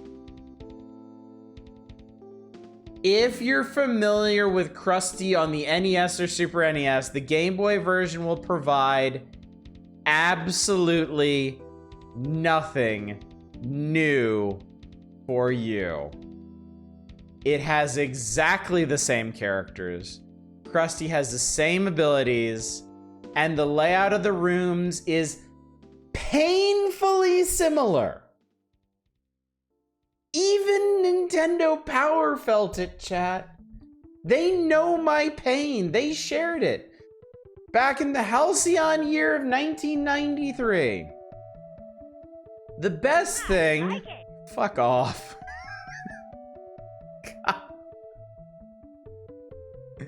You know, adding that Bubsy sound cue to the I like this option really kind of helps the experience, because now every time somebody likes something, my initial reaction is just fuck off. Just shut up.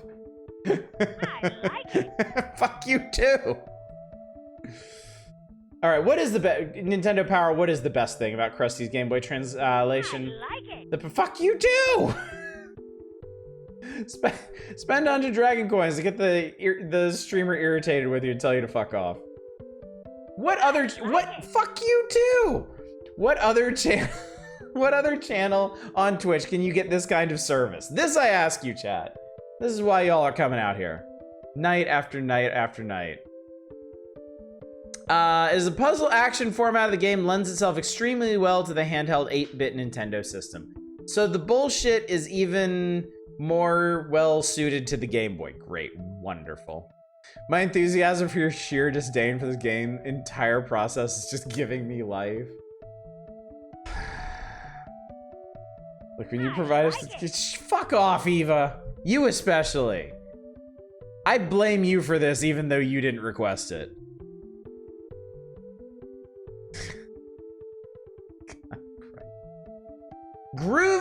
This has groovy graphics, chat. The graphics and sound are very good and closely mimic the Krusty games for the NES, Super NES.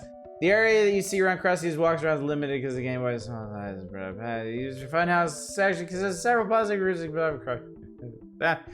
Krusty was from box. Okay, powers, highest horns, and Krusty dolls and stuff.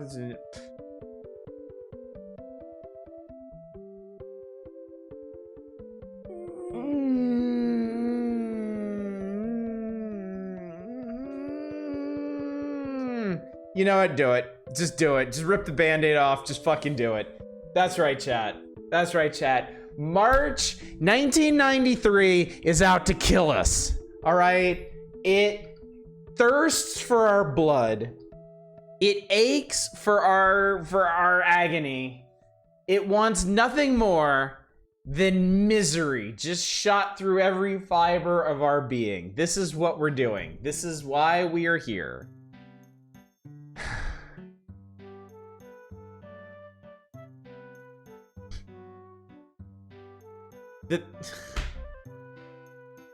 The three games, I have to reiterate this. I have to really emphasize this for you, chat. The 3 games we are playing tonight are Milon's Secret Castle, Krusty's Funhouse, and Empire Strikes Back, all on Game Boy. I assume Nintendo Power foresaw this and just fuck you. I assume Nintendo Power foresaw this and decided to torment you as much as possible. This is absolutely Tengai Makio. This is yes, you're right. You are right. Far east of Eden Zero, peaceful village. I like the art style. It's very 1980s Nick Jr. Fairy tale theater anime. I can't have been the only kid to watch that. This Nintendo Power's Game Boy section is burning dog shit. It is bad. It is very bad. I mean, on the bright side, we're just compressing it all into one like super dense ball of shit that has its own gravity. Like, we're getting it all out of the way tonight. Like, how miserable would it have been if Milon's Secret Castle was this issue, Krusty's was next issue, and Empire Strikes Back was after that? How awful would that have been? This at least clears the deck for better things. You know? Putting everything that is wrong and awful with this system into one night is almost a mercy when you think about it. I feel like that would have been more palatable. Man, I don't know anymore. I don't know anymore. I sit down to these streams like, woo, party time. This is what I live for. This is what I need. And then we get an hour and a half in and I'm like, what am I doing with my life? Like, is this really all there is? Is this really the point I've been brought to? Ah, yes, March 1993, the year that Nintendo Power punched Otis squarely in the junk and laughed in his face about it. I mean, it's like, here's what it's really like, I think. It's like Milon's Secret Castle is like a sucker punch to the nose.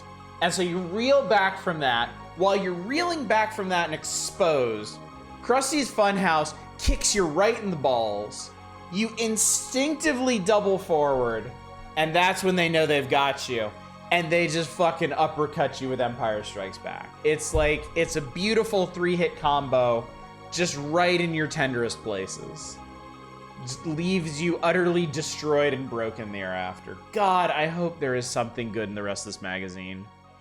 I know I'm setting myself up for even greater heights of disappointment and failure, but man, please let there be something good in the NES section. I don't even remember what was in there.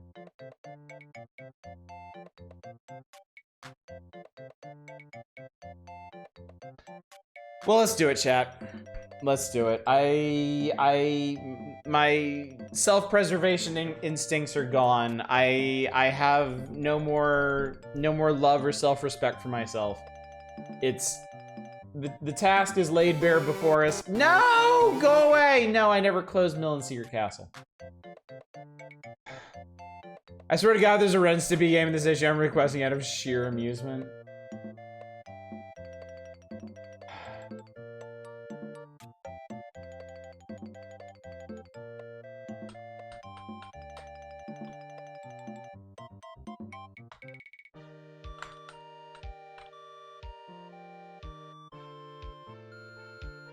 I guess we better turn this back a page. Let's do this in order. Press F to doubt. You had self-respect. I can, during the day, during the daylight hours, I can occasionally cobble some together.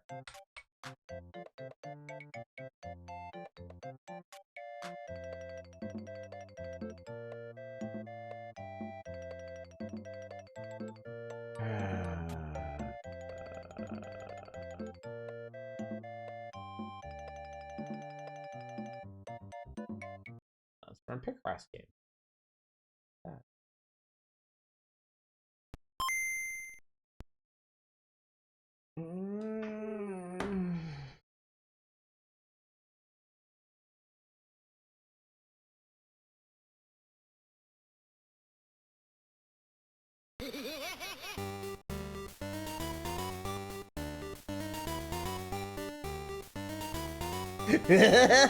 Go fuck yourself, kids.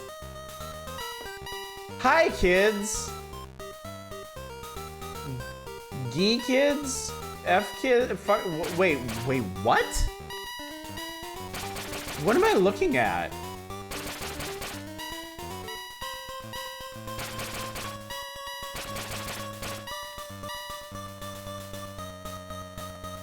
Okay, whatever. It must be the password system.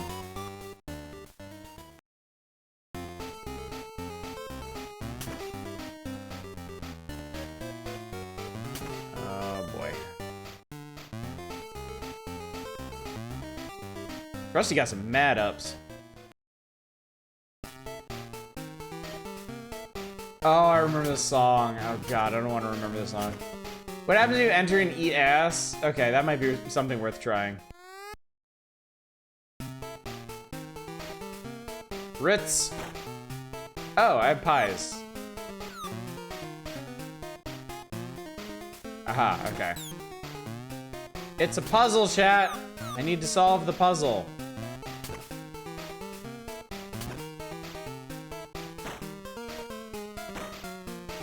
Wait, how do you... Wait, how do you... Oh my god, okay.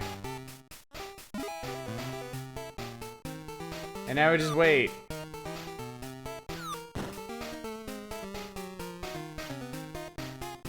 What time frame are we in? March 1993. It's a Lemmings like, how dare you? How dare you? Krusty's Eat Ass Fudhouse is probably a fanfic somewhere. Oddish, why'd you put such a lewd word on your screen? I'll have to report you.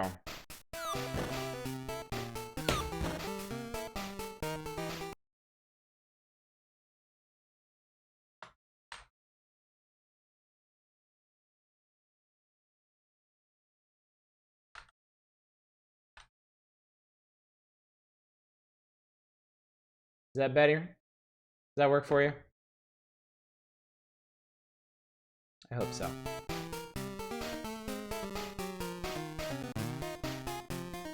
Am I done? Are we done here? Can I leave? So much sodium. Bye, Krusty. I hope you fall down the stairs. No, I don't own a house. I'm not a rich street. What the hell is this? Oh, it's a platform!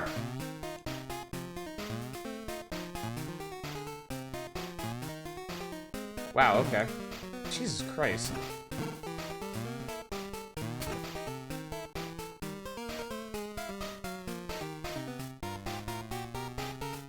Yo, this sucks. Just gonna remember Barbie pretty good. My girls really want to see Barbie. I want to see if I can try to take them maybe this weekend. Krusty's fall animation is killing me. Woo! Woo!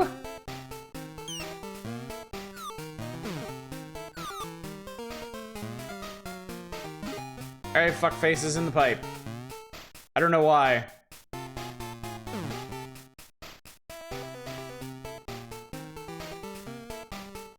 Went last weekend, we all dressed in coordinator outfits. It's a fun movie and I really enjoyed it.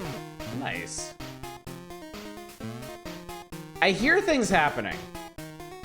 I think these guys might be dying. What's the TMNT movie?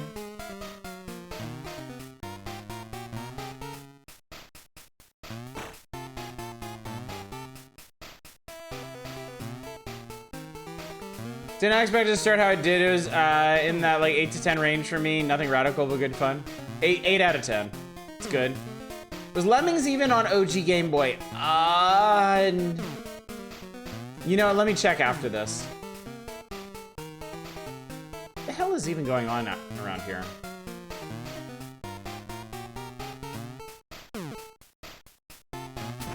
Turns out I don't have a lot of pink. I managed to find something that was cross between Ken and Barbie, which worked great for my non-binary ass. Perfect. Fuck, I needed that block back. Is there another block over here? Can I have another block?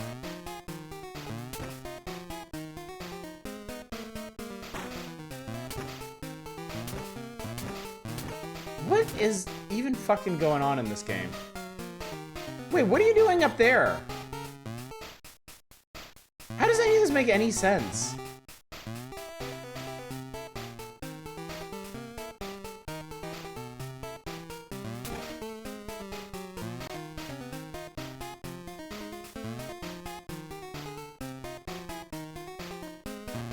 What in this shit?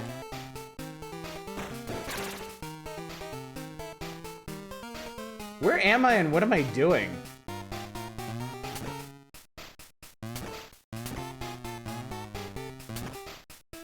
You can't do anything with these blocks either. I thought it said like...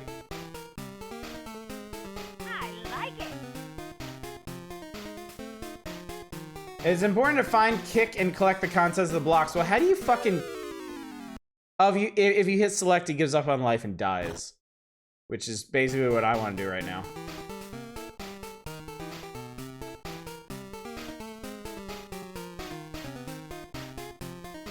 So whoever decided this but less possible screen space was a good idea, you're absolutely right. This is hilarious. I wonder if you can play like an actual puzzle game on this.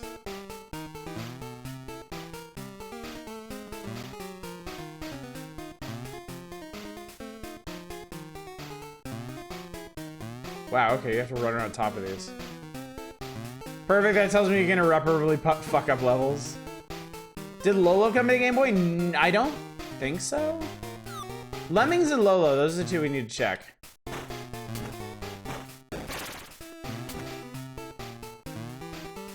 Alright, here's where we need that block. And then they're gonna go up here, and then we're gonna need another block, or the same block.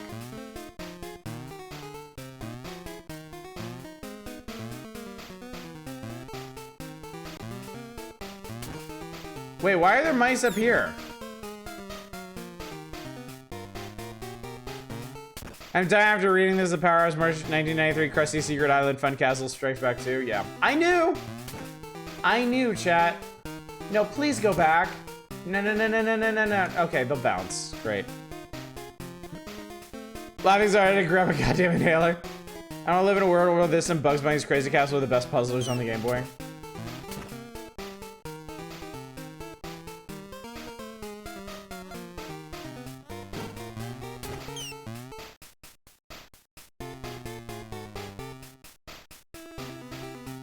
Wait, how in the fuck do you want me to do this?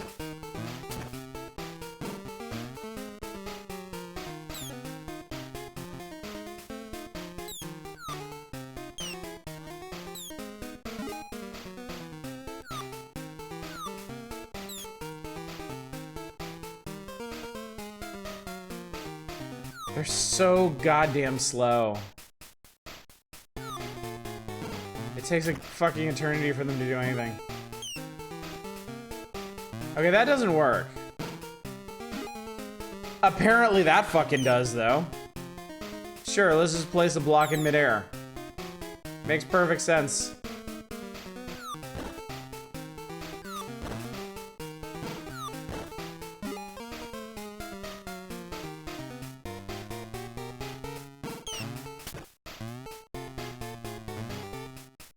You actually have to do this.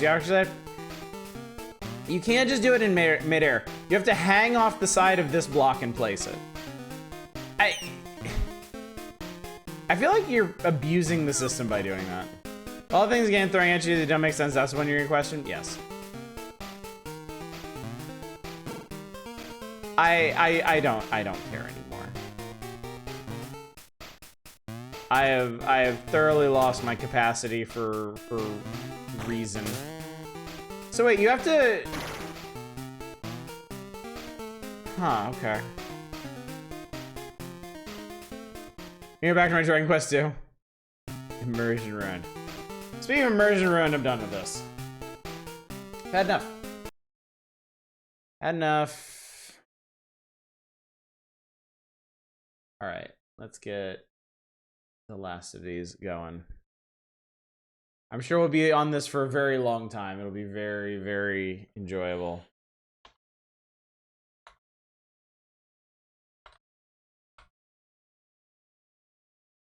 Need to save the best for last? Definitely. Clearly. Clearly, it's one of your favorite. It is, yes. Oh, I wanted to see if there was Lemmings and Lolo on here. Yeah, let's just kill some time. Yes. Lemmings and Lemmings 2 are on the Game Boy. Believe it or not. Full completion of Game Boy Empire Strikes Back when? No. I don't think it's physically possible. Like, there are some things that we play that I cannot conceive of how anyone would actually finish them. And this is one of them. There is an Adventure of Lolo. Interesting. There's an Adventure of Lolo game on the Game Boy. Apparently, it was Europe only, and it's Super Game Boy Advanced. Enhanced, sorry.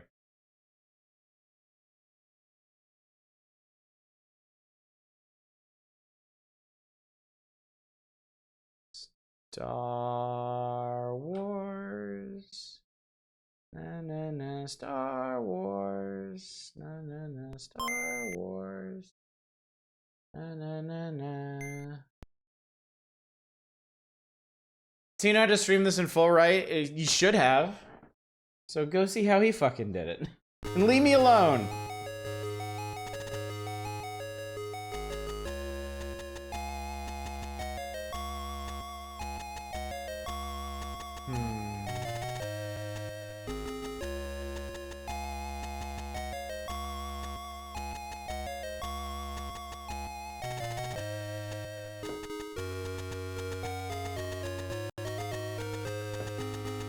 Okay, I was like, surely I can skip this.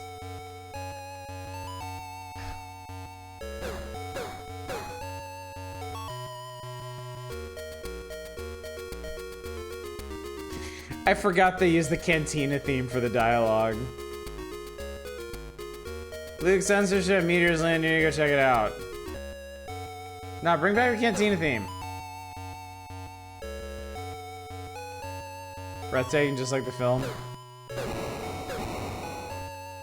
Wait. You can shoot yourself? You can shoot yourself.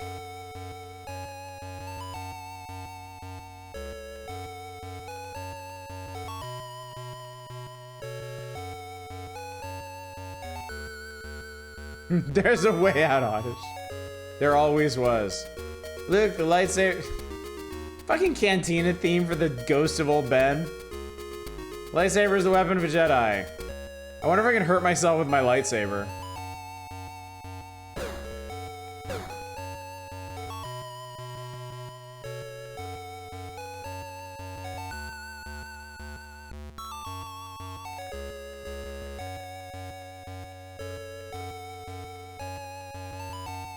Chat, I really cannot tell you how badly this handles.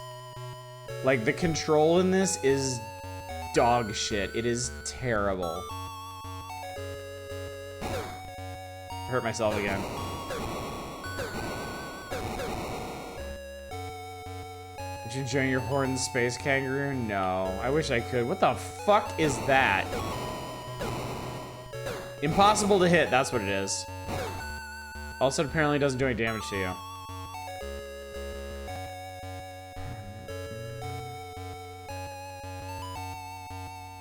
Also, apparently you can't get back up, so we just live down here now in the depths of Hoth.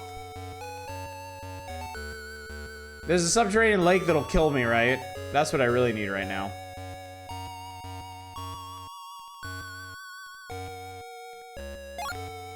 I got a heart.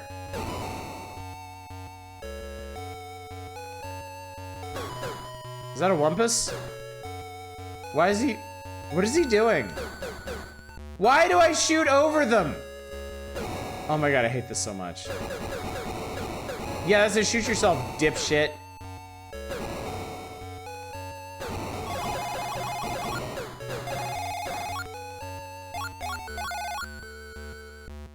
Wow, Luke is really tall.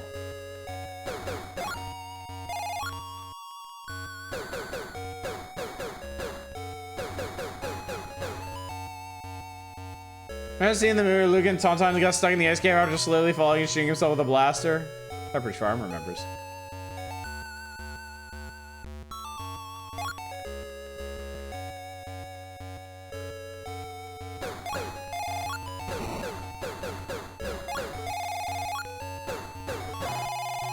This is great. I'm really enjoying this. This is some wonderfully compelling...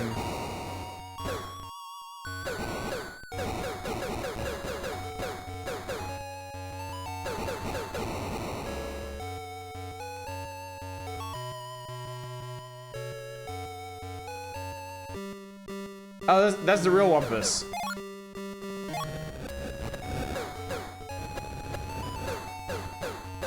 Okay, he's just not gonna come over here, so.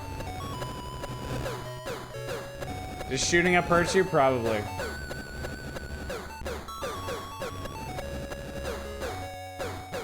Yeah, boss music gave up. So did the boss.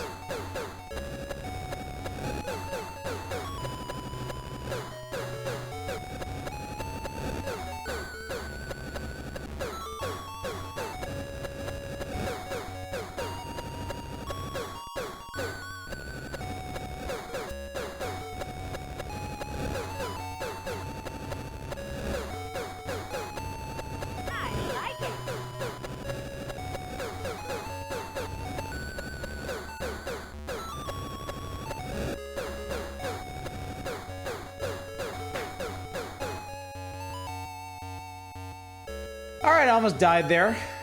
Of boredom.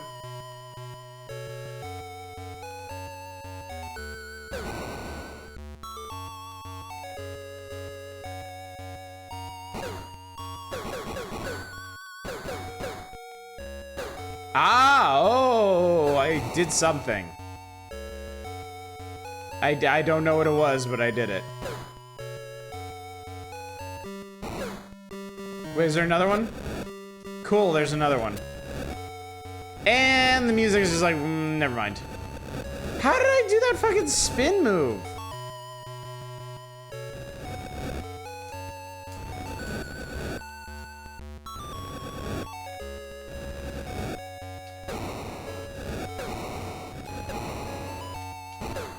Okay, wait, maybe we can make this work.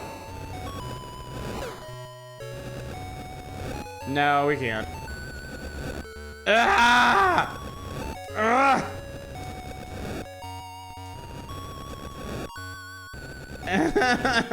I did it once. Why can't I do it again? Ah!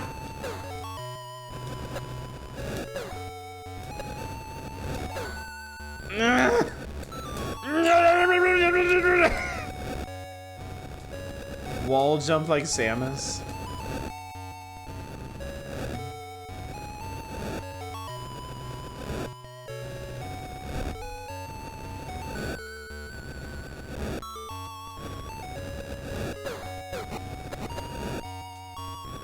Maybe I need more space. Maybe that's it. Oh! Oh!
You know what, chat?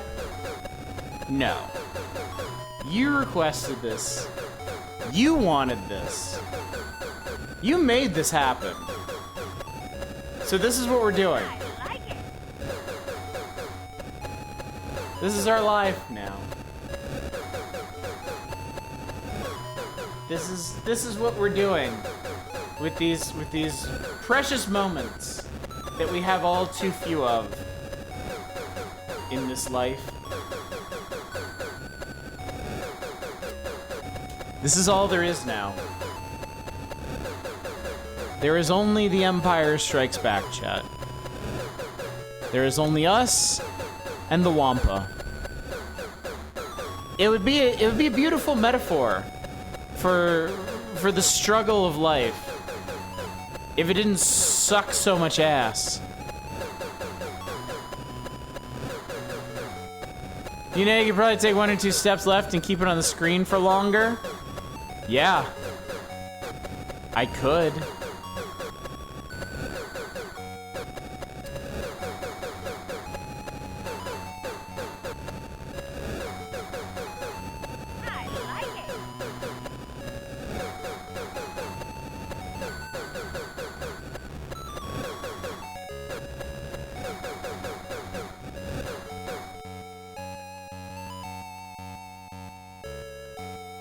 I gotta say, I really like how all the life you get for defeating him just flies aimlessly into the wall and explodes.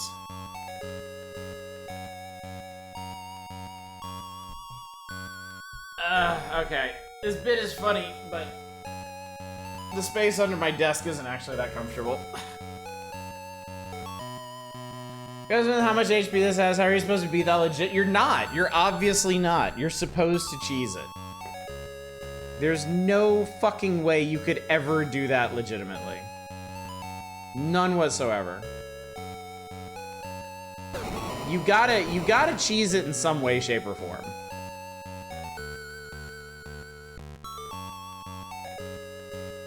I was gonna say, when I was saying you don't need to hide under your desk, I thought it was joking. No, you were not. That was no joke. That's really where I was. Just lying under my desk, staring into the middle distance, wondering where I went wrong with all of this.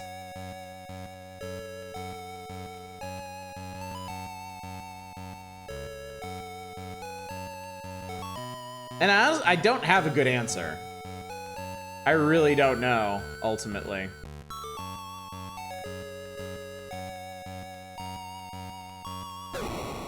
I kind of hate that I'm figuring out how to play this game. I really don't want to. I legit thought this was like G.I. Joe until I noticed the music. Come on, Zem, I put the names of these games on the screen for a reason. It's like nobody reads this shit. There's something about lightsaber, there's something you're supposed to fight. Yes. If I remember correctly, you need to find your lightsaber and a bunch of force powers, or like later areas become literally impossible. So I think I found a force power, but I haven't found enough force powers.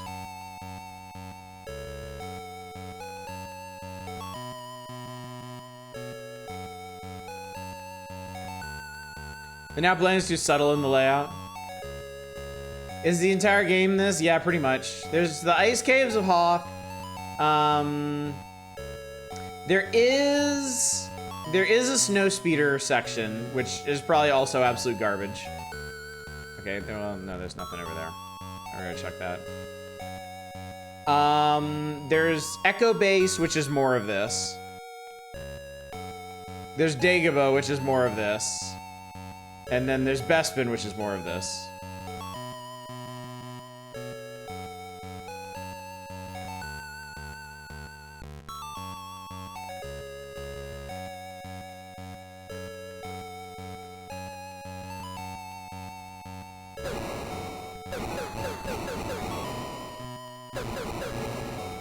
I think the lightsaber was back there somewhere, and I just didn't find it. Or, you know what, honestly, it could be in a different part of this stupid fucking cave. And I would have no idea. I did a 6:30 a.m. sprint review. Good excuse.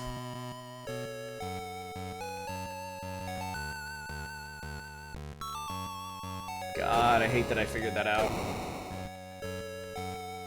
How many songs does this have?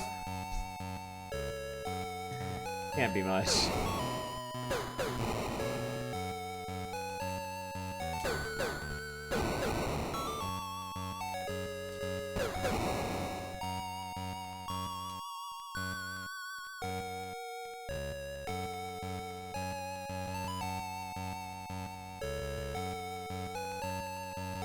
Oh. Luke, you must travel to Dagobah and learn the ways of the forest. Cool. Yeah, we'll get right on that.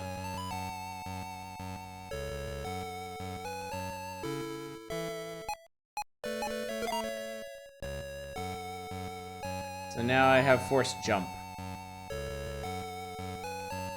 Ow!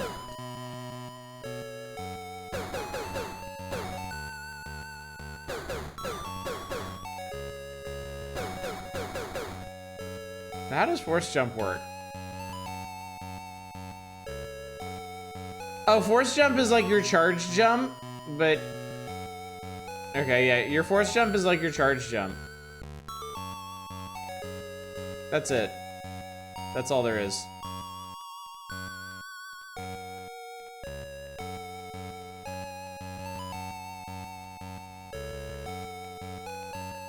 So yeah, it effectively does nothing.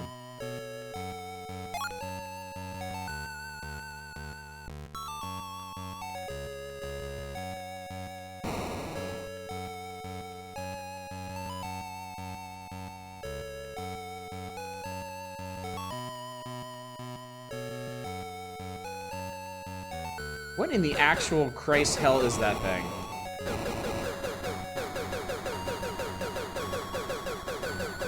Invulnerable. Whatever it is just straight invulnerable. Game did more damage to the franchise than Jar Jar Binks. I believe it. This is a Metroidvania, but balls. Oh, good. Nice. Great. Thank you.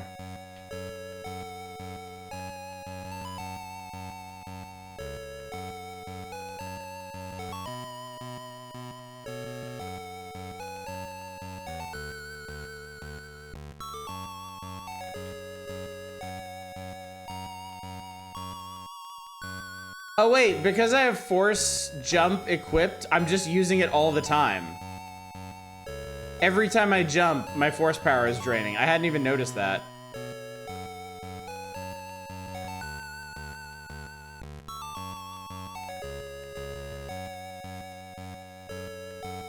But if I do a charge jump, it doesn't. That's amazing. And I can't jump over there. I'm done. I've had enough. I made it slightly further. I still haven't found the lightsaber. Perhaps we never will. I hope we never will. Finding the lightsaber will require me to play the game more. Maybe we can get stuck down here to rot and die. Chad, I don't like Star Wars anymore.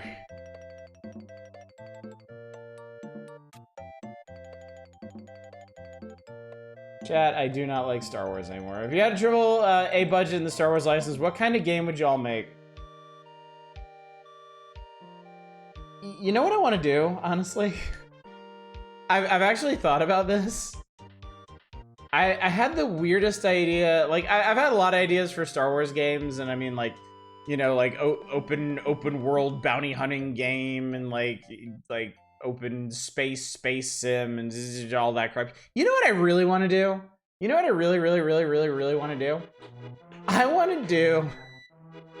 to do a little like retro 8-bit Legend of Zelda 1 game set back during, or like maybe even like before the Clone Wars, where you're just some random Republic Jedi just going around like learning force powers and doing shit on a planet. And going to like different temples and towns and stuff.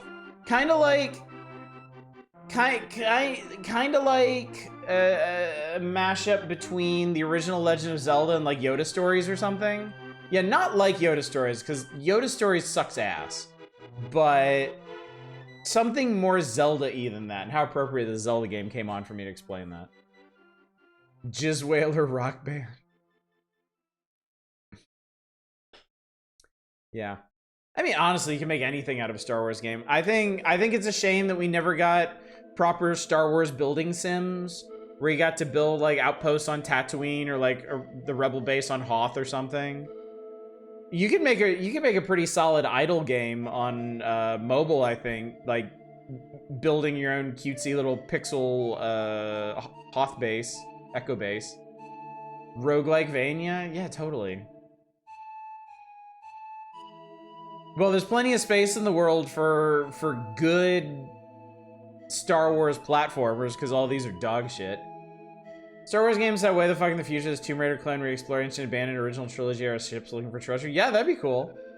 That'd be super cool. Shit, they should have done, you know what they should have done? Hard Space Shipbreaker. Hard Space Shipbreaker and Jedi Fallen Order should have done a crossover where you're Cal Kestis at the beginning of the game breaking down old Republic ships. That's what they should have fucking done. Star Wars should just cross over with everything. I mean, they're in Fortnite, for Christ's sake. Just cross Star Wars over with every interesting looking game out there and end up with a Star Wars game of every possible type. Cross Star Wars over with Power Wash Simulator and hose down the exterior walls of like Jabba's palace. Like hose out the Rancor pit. Do Untitled Goose Game, but you play as Jar Jar Binks. There you go. Okay, I come back from washing dishes and decide to stop. Star Wars with Sonic the Hedgehog when? Hell yeah. We have Force Speed for a reason. Master Washokashi. Go the other direction, reskin pod racing to every other franchise. Tomb Raider pod racing, God of War pod racing, Bob Is You pod racing. Look, I am a staunch advocate of every franchise in existence having a kart racing game. All of them. All of them. If the unthinkable happens, chat, and I ever manage to make a game of any note whatsoever and it turns into a franchise, right hand to God, I will get a kart racer in there. I promise you. I promise you I will do this. Even Mario, that'll never work. Papers, Please cart. Star Wars and Momentum platform would be better than that, at least. Star Wars is a survival horror game where you're part of an Empire exploration team exploring a plan, goes really fucking hard. Dude, yes. If you ever watched the Clone Wars, if you ever watched any of the episodes that take place on Geonosis, or that have to do with the Geonosians, there's some pretty strong like horror shit in there. Shit, there's some pretty creepy episodes of Rebels. Because they're going around, like, the Phoenix crew is going around, like, scavenging from old Republic bases, and some of those places are creepy AF. There is... What is it? There's an episode where they go to an abandoned medical station, and the Inquisitors show up, and they don't know the Inquisitors are there. And they're being stalked through the station, and it was legit creepy. For a kid's show, it was legit creepy. You're thinking of those episodes? Yeah, right? Love it when Star Wars goes a bit horror. Yeah, there's plenty of capacity for it. Star Trek. Star Trek has been doing that recently with Strange New Worlds. One of the big things I love about Strange New Worlds is like every episode is practically a genre unto itself. And they totally did Alien. They, in season 1, they totally did like an Alien episode. It was really good. It was really, really good. And the most recent Strange New Worlds episode in season 2 was a musical. They did a musical episode. Set of books of the Empire dealing with alien parasites to control them as zombie things. It was rad. Yeah, you need to watch it. Yeah, Strange New Worlds is fantastic. Strange New Worlds is some of the best sci-fi I've seen in recent memory. Also, Bisexual Thirst Trap, which is great. Oh god, yeah, tell me about it.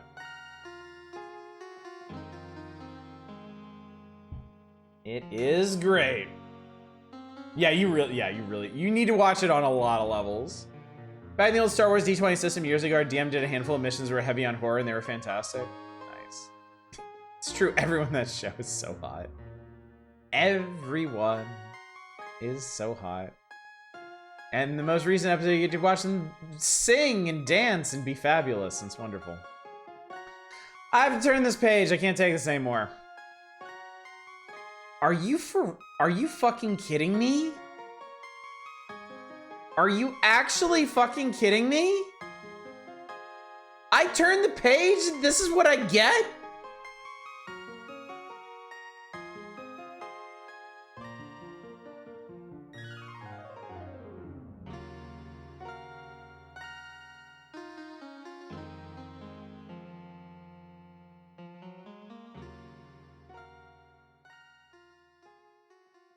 I just asked someone if Brave Fencer Musashi was about a courageous guy who bought stolen goods.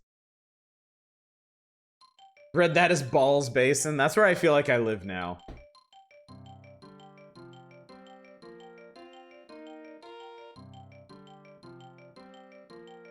This is why, not gonna lie, like Star Wars Life Sim where he plays a normal ass dude just living and dealing with the Empire. No, that'd be amazing. I feel like more settings need just normal ass Life Sim.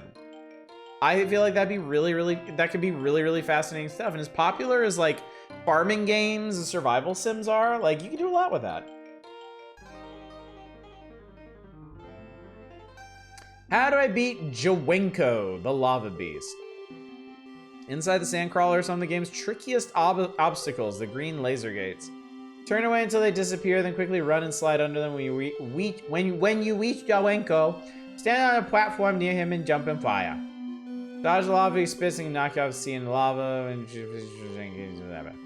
How to defeat the hover combat carrier. You'll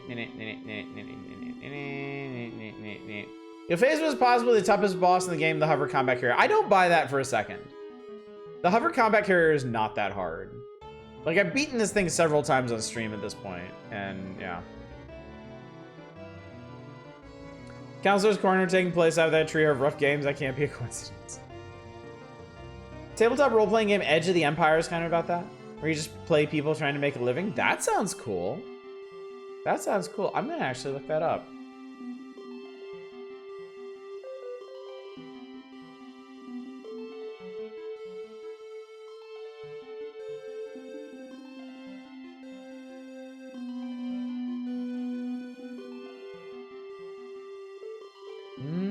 Interesting.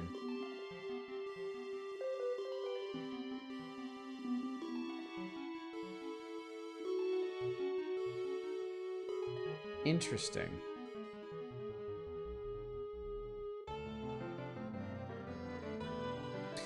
I like us just not requesting either of these actual decent games. I think people might have actually reached a point where they've seen enough Super Star Wars. I've beaten this on stream now. Like, I know the last time or the time before that Super Star Wars was requested, I actually beat it. And of course, we did a full playthrough of Final Fantasy Mystic Quest. So. It's a neat system, although, in my opinion, it doesn't hold up to campaign play very well for reasons, great for one-offs. Good to know, $10. I mean, if people ever wanted to do, like, if people ever wanted to do short, like, role-playing sessions on the Discord or something, we could totally do that. I'm not requesting because you beat it, and I told you if you did that, I would not request again. Okay, well, I will accept my small mercy. Final Fantasy Mystic Quest, how do I get through Falls Basin? Push the things. How do I get to the ship? Step on the thing. How do I find Captain Mac? You go through the ship, dipshit. Woof. Woof. Alright, Mega Man 5, obviously. What's the order? I like the second question. Why do I have to spell Mega Man 5? Why do I have to do this? Because you need beat. If you don't get beat, you can't beat the game. Funny enough. Yep, saw that coming. Where do I find the letter G? Yeah, the letter G is probably the hardest one to find in there. Yeah, I didn't beat that one. And I never will.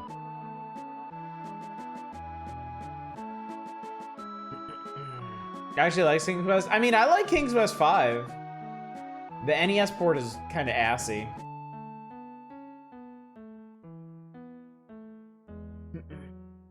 So yeah, what is this boss order for Mega Man 5 if I ever play it again? Start with Wave Man.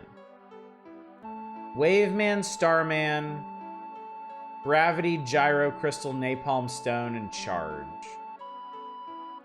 No way am I ever gonna remember that. Prefer King's Quest 6. I would just spell Mega Man 5 so people don't think you're playing more Oh, man. How do I keep the witch from turning me into a frog? Use a shepherd's staff from the Arabian camp on the front door of the desert temple. The door will open, allowing you to enter and pick up the brass bottle and the gold coin.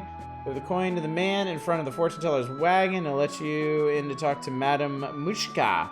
We'll give you the amulet. Use the amulet on yourself before you enter the Forbidden Grove. It'll keep the ill-tempered witch from turning you into a frog. How do I escape from the vulture's nest? We're not getting the vulture's nest. But... do the boss in any order, because True Heroes Buster Duel all bosses anyway, so the order doesn't matter. You actually, dude, Gistos, you actually have the King's Quest V cart for NES? That's amazing. I had the CD collection Sierra put out, so I've owned them all except 7. Oh, wow. Do they sell them? They sell them as a complete collection now. I think on GOG, they sell all of them. Mom bought it a while ago. Wow. King's Quest 1 got a legit great Master System port. No kidding. Did it stop you from just freely walking into puddles of water and dying? Came to me from my grandma's NES and games. Wow. Real talk, if you wanted to play the computer version, not the NES version, I wouldn't weep. Well, I mean, it would be against the spirit of the evening, and also I don't have the PC version handy. Do I even own the King's Quest games on any of these platforms? Hang on. Hold, please. King's Quest 8. Was King's Quest 8 the full 3D one? Yeah, I don't own any of the King's Quest games on Steam. Do I own them on GORG?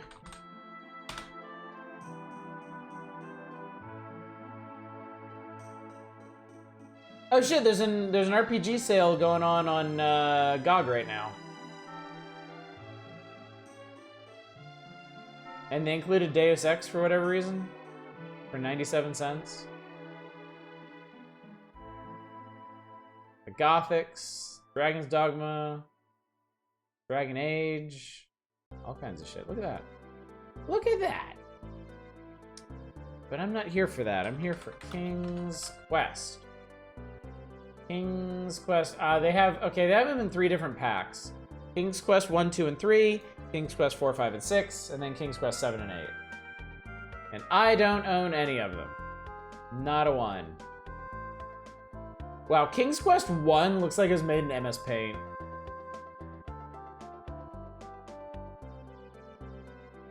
Directly control the main character with the D-pad and have the scum interface. You press one of the buttons to scroll through. Legit solid port. You want Christopher Lloyd as narrator? Ultimus 4 also had a great Master System port. Huh, interesting. Interesting. All right, well anyway, we got a King's Quest it up.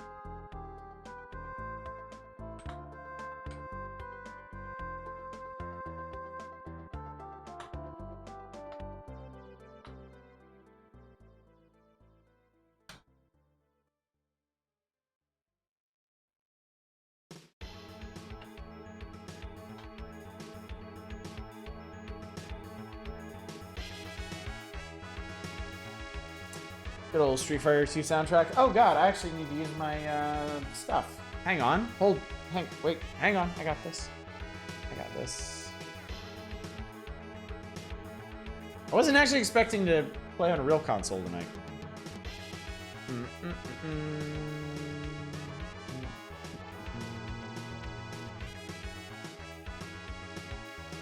Huh, this is the only King's Quest game to make it to NES. That's interesting. Hello, Arcane. Yes, we had it up. It was somebody's unbirthday. And I wanted to celebrate the only way I knew how, by wearing a silly hat. I think GOG sale, Grimoire is only 99 cents. So much for never going on discount. Well, that's a weird Konami logo. Got turned in. Have a good stream. Have a good one, Zam. Good to see you. Is this the one with the cat hair mustache? They're all the one with the cat hair mustache, Dave. The cat hair mustache has passed into legend, and now every point-and-click adventure game ever made has it.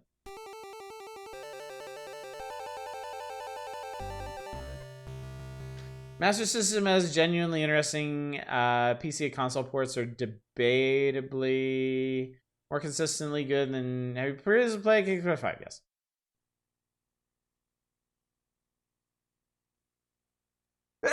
Excuse me.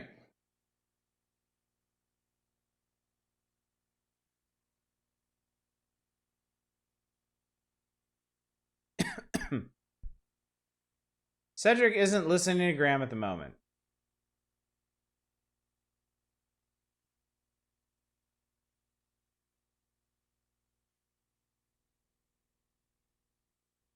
The door to Crispin's house is now locked. Turn the music back on. Is it? Isn't this the way it is?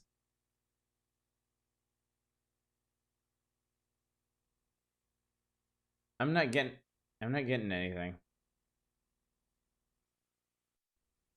I was joking about it. Enter at your own risk. Okay. Oh no! I'm not going in there. Can't you read the sign? Come on, Cedric. There might be something important in here. Go if you want to. I'll wait here. See, I don't need to play the PC version. This is fine. Go to town, have her ears blasted out as normal. Hi. Oh my god, I was turned into a frog. How could I have possibly foreseen this? That old witch caught Graham totally off guard. Ribbit. Oh my fucking god, it's a password system. Hate it. Love the frog spray. Graham looks like he works at a pirate-themed ice cream parlor. That's right, King's Quest does have Rumpelstiltskin. I've only played King's Quest 5 myself. But I know a little... No. I have actually played King's Quest 1 as well. I know a little bit about King's Quest 3, I think. I watched a friend of mine play it. Now it's time for Manic sleep, so I have to be up in 6 hours. Good night, Manic. Have a good one. I don't think we're going to advance to the Nintendo games proper tonight because I really can't... I can't deal with anything else. I can't deal with any more disappointments. Can you walk in the... Oh, you can't walk in the water. Huh. Interesting. You can walk in the water and not instantly die. Yeah, King's Quest 3 is the indentured servitude simulator. I remember that. Watch out! A poisonous snake!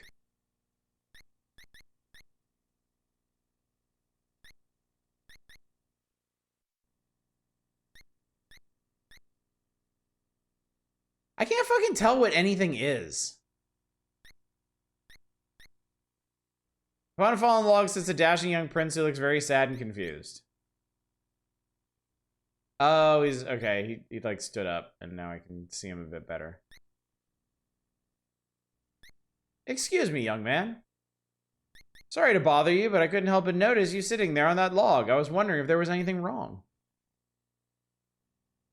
Why, yes, as a matter of fact, there is. I've been searching everywhere for my fiancée. She's a beautiful princess with long golden tresses, fetching blue eyes, and smooth, creamy skin. Have you seen her anywhere about? It's a really kind of creepy way to describe somebody. That dude looks like Hitler. Actually, he looks like George from You Know Who and You Know Who. No, sorry, I haven't seen anyone like that. That's what I figured. No one has seen her. I think that old witch who lives in the dark forest had something to do with her disappearance. I'll keep an eye out for her. If I see her, I'll let you know you're looking for her. I would appreciate that. Well, I guess I'd better get back to looking for her. I'm not ever going to find her just sitting around here. Thanks for your concern. Oh, and watch out for that poisonous snake. I think I'll just slowly give up on now playing.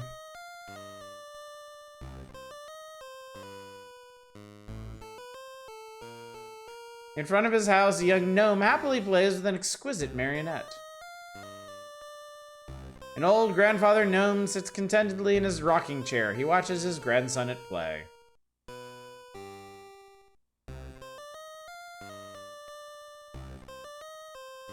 Watch out, Graham! A poisonous puppeteer! Excuse me, sir. What are you doing here? Don't you know this is private property?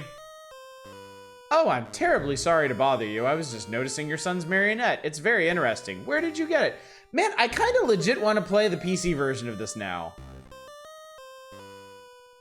Like, the voice acting in it is so charmingly cheesy.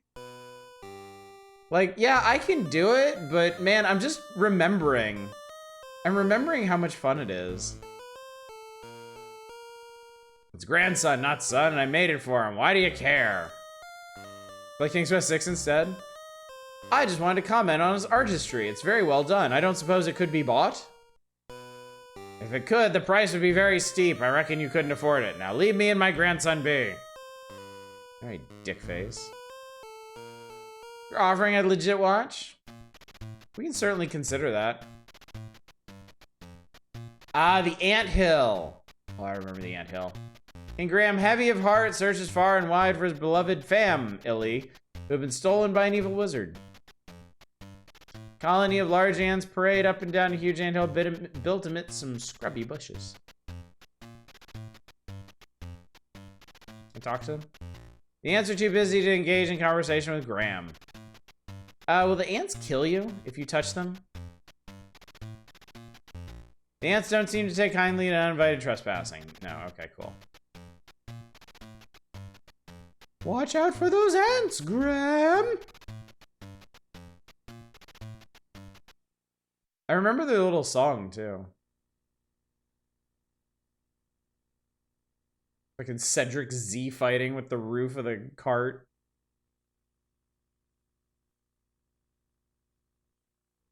The sullen man doesn't look like the conversational sort.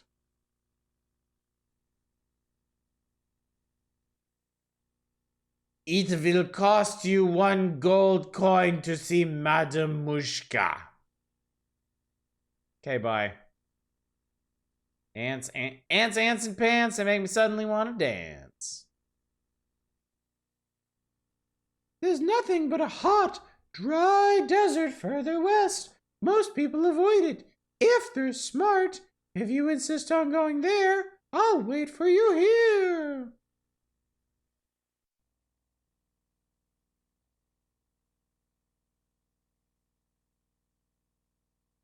I'm trying to remember, does the PC version have music?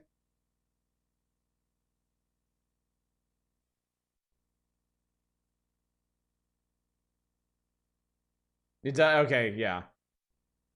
I think it has music and it also has like environmental sound effects, which would make this like 1,000,000 times more interesting.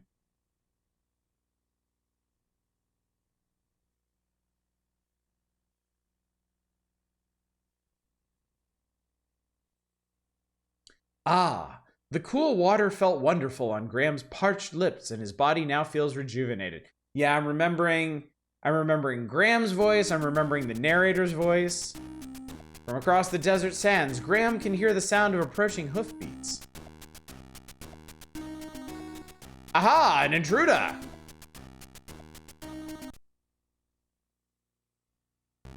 Watch out for bad guys, Graham. Saw a stream of the randomized sounds that just happened that when you fall off the mountain, Cedric says, enough for today. Graham's death scream is the only unchanged noise.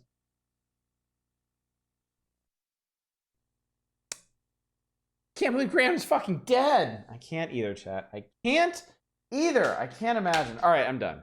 Enough. Watch out for bad guys, Oddish. That's kind of what I imagine your voice is like, Vessi. I kind of imagine you have that that Cedric timbre to your voice. It suits you. Fucking weird, dude. Every day in the voice of the dude with the mushka. Hang on, let me see something real quick.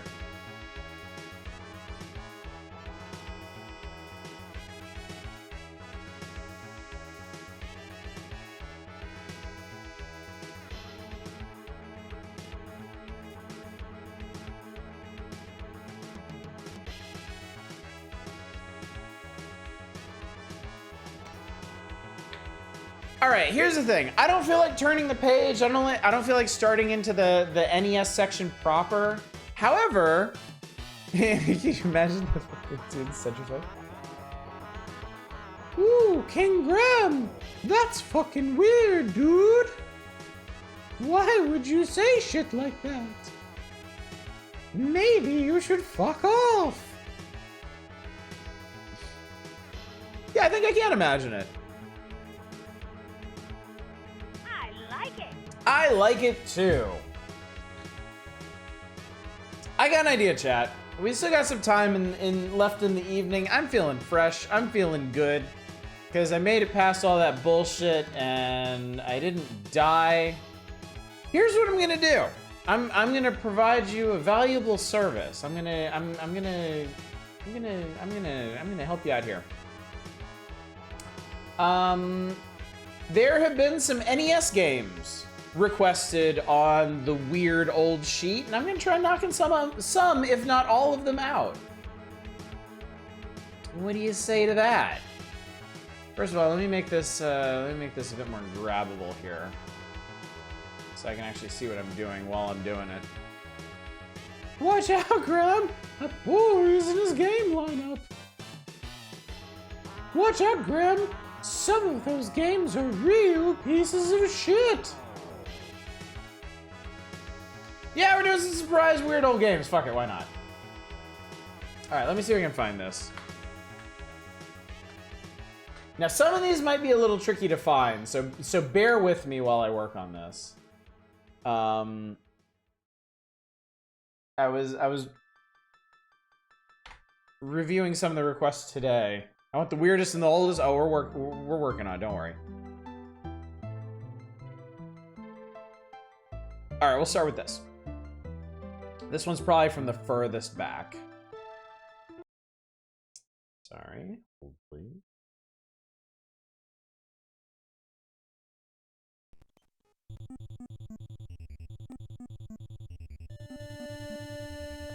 All right, Ninja Crusaders, 1990, American Sammy Corp. Stage 1-1, Civilization's Ruins. Ooh, okay. Wait, what the fuck was that? Dude, it's like, wait, what are those? Are those like green crab people? It's kind of cool. Just trying to see why do I have to spell Mega Man 5 and cracked up? Because it's a test. Guess what game this isn't?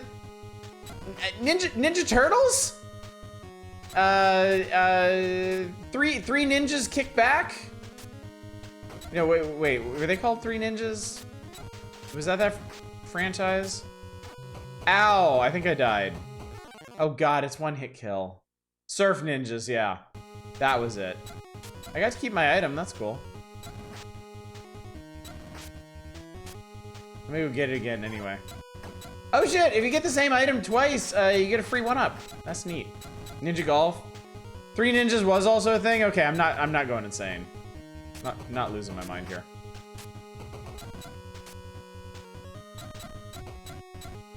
I was about to say, he looks like he shoots things. God damn, he took a lot of hits.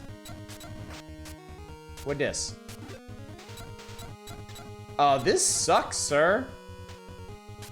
Excuse me, this is garbage. I think this is what I started with.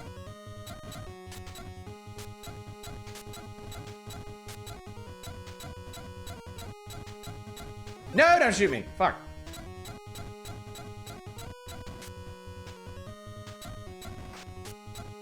Some of these enemies are shuriken spongy as hell.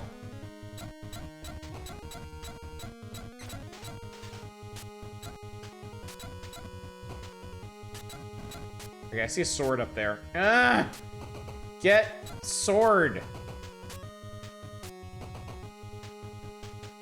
Does this have a super jump? Stealthiest ninjas wear cherry red suits. I was always of the opinion that like the red ninjas and the white ninjas are the ones that's swimming, huh?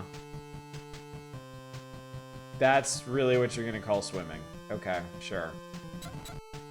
I was always of the opinion that, like the red ninjas and the white ninjas and whatnot, those were the dudes you really didn't want to fuck with. those are the dudes that would mess you up because they were not relying on stealth at all. They invited danger. They were like, that is the ninja code for come at me, bro. Fight me IRL. It's Jello. I mean, it feels like Jello. What are you doing? Don't be like that. Boy, good thing the city just left that wall there. That was really convenient. No, God.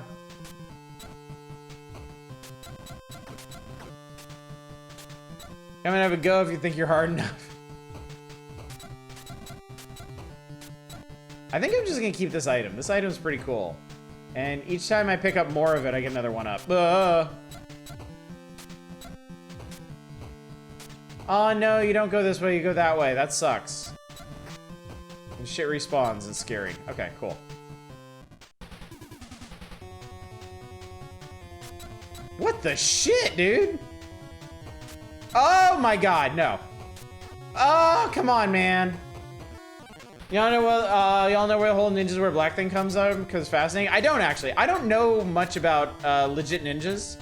When I was living in Japan, my friends went to the ninja museum in, I think, Issei, but I wasn't able to go with them for some reason, and that has tormented me to this very day. Oh, fuck this. Ninja didn't actually wear all black.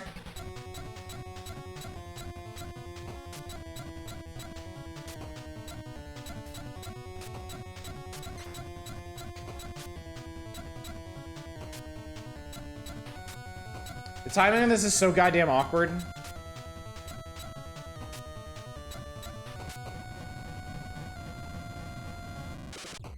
Reminds me of one of my favorite ninja stories, but I think it was Hanzo Hattori that dressed up like the ghost of a ninja was killed at a castle trying to rob it. It was so convincing that nobody wanted to even touch him.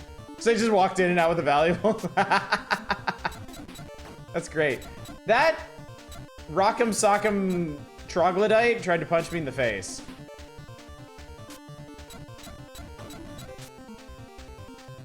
Sword. Wow, this is not what I wanted. Unless this does like infinite damage. Okay. All right, that's...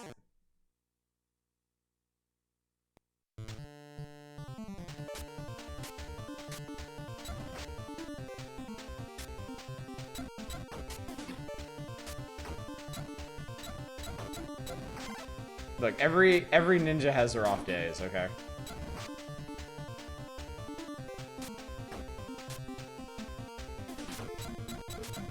At least I didn't do it a second time. I don't think I ever would have lived that down. Okay, so apparently sword is just infinite damage, which is cool. That's good.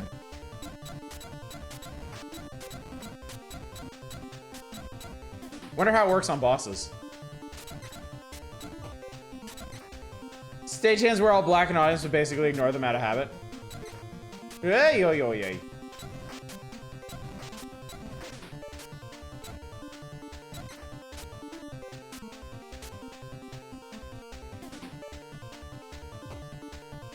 There's a Robot Ninja game we played once recently. And Robot Ninja game?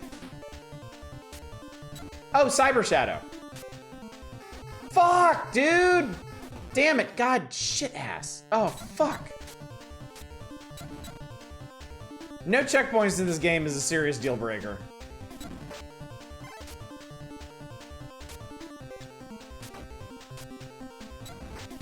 Suddenly the backdrop steps up and stabs a dude.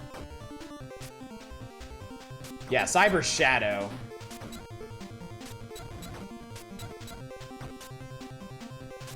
Shit. Shit, I spawned them going the other way now. I hate doing that. Yabba-da! I almost had a Fred Flintstone moment there as well. Yabba-dabba-doo!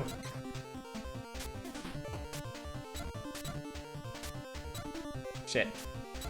Shit. Shit! It's fine. Yeah, yeah, yeah. Okay, cool.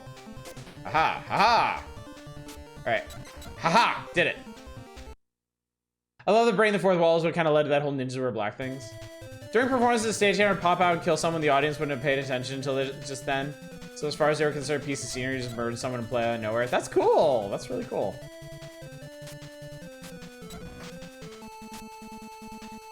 This game really likes water levels for some reason. Oh, fuck off. It's a game of story. We have gorillas, bats, dragons, aliens, and robots working together on the same side. No, I don't think there's a story in this. Also, I'm just gonna ninja run along the surface of the ocean, or the bottom of the ocean. Rip us. How unfortunate that is. All right, let me mark that off as played. That's done. All right, what else do we have?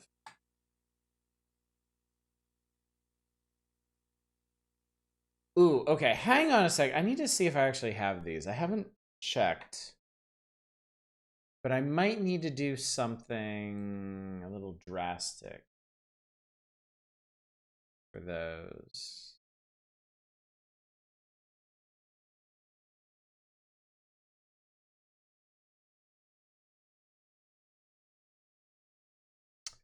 Yeah, I think I am. Okay.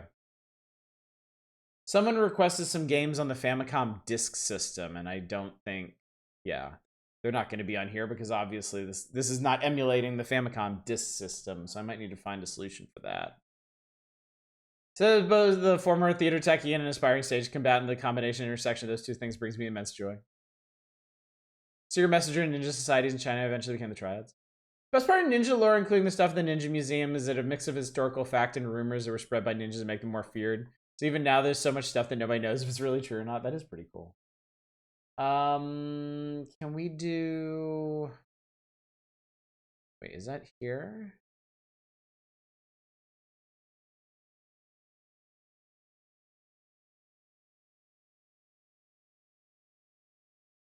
No, it's not there. Is it here?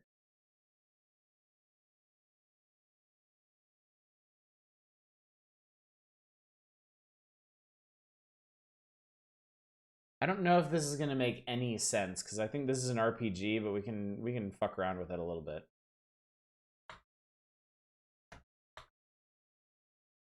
And I mean, we did have an incredible time that one night playing the sequel to what was it, Mercenary Force? That was like a campy visual novel horror joint. I will never forget that game as long as I live. That was incredible. Wait, I think we've done this actually. All of a sudden, this seems immediately familiar.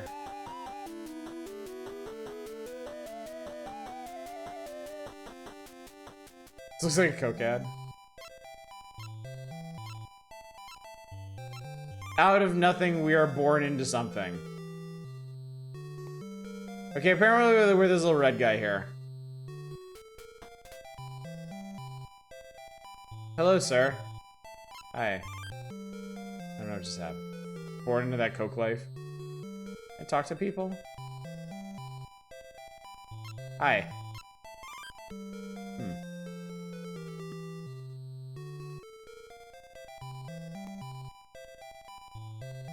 There's no escape from being Red Ninja. We're just always and forever Red Ninja. This guy seems happy.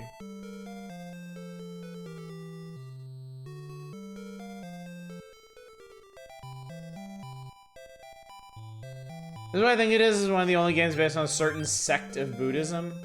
Oh, you can just like pass. Oh, I just passed through that guy. For whatever reason. Hello, person. I'm now here. Wow, this monk here just kind of blends in, doesn't he? Third season, Nana has a nameless character gradually approaching an important one as it keeps coming back to him before suddenly assassinating him because it's a cyborg in disguise. That's pretty cool. True ninja. Are we cultivating our enlightenment? Oh, I think they're asking me to do something. I actually had options with that guy. That was weird.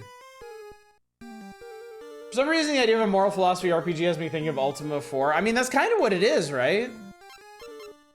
But this is obviously taking it in a more grounded direction. I'm positive this game has a translation patch. I should look that up then. Let me check real quick. If it does, I'll grab that for next time.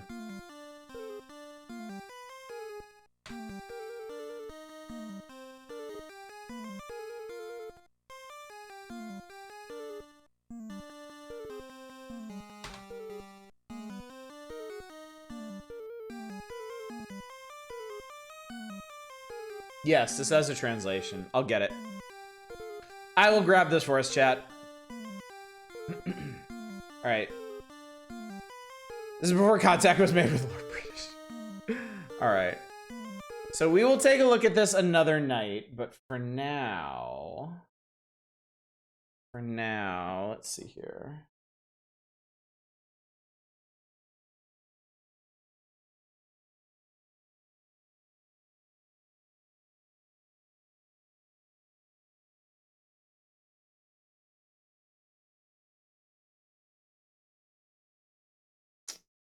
I might not have this one.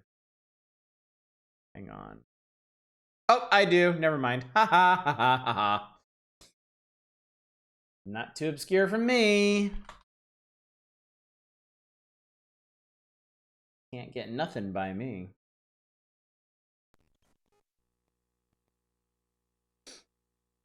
This is a Konami joint, apparently.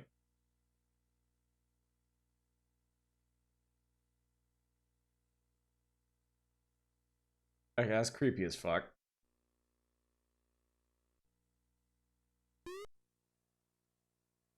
Start level 1 easy. Europe, bunny, bonus none.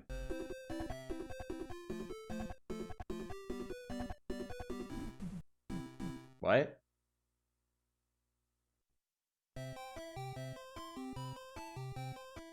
Oh, those rabbits gonna be fucking.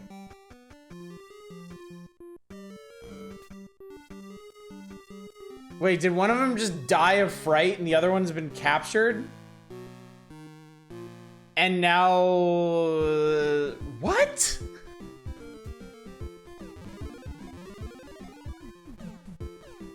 Fuck him up, Noah. And of course the water's rising.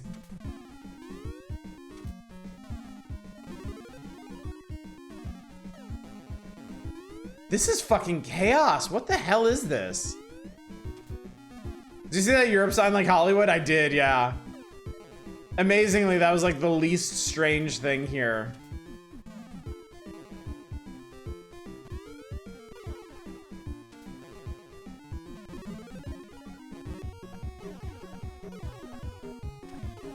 Oh god, oh shit, okay. Jesus Christ. Jesus Christ, Noah!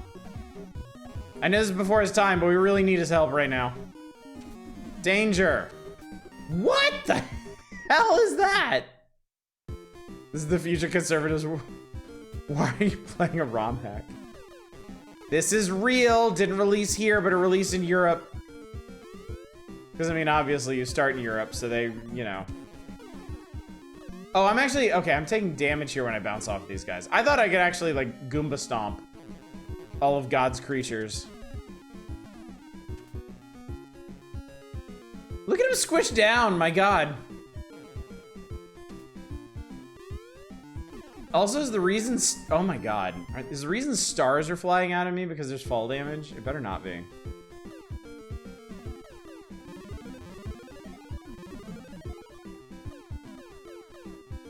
I gotta admit, Noah's kind of kawaii. Oh, give me that! Shit. I want to know what he's shooting. Is it like beans or is it like... You fucking what? It's actually Fusuya from Final Fantasy IV.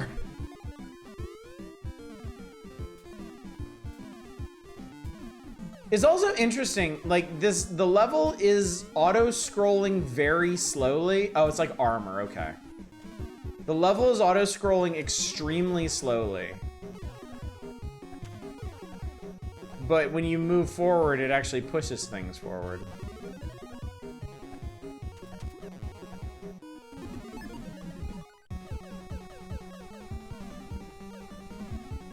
Oh, he's like a plug.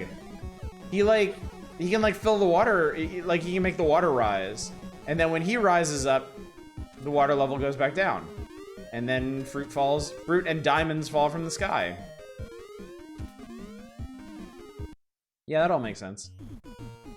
That is legit a neat idea for a Noah boss. I'm a little worried that it might be the boss of every single level.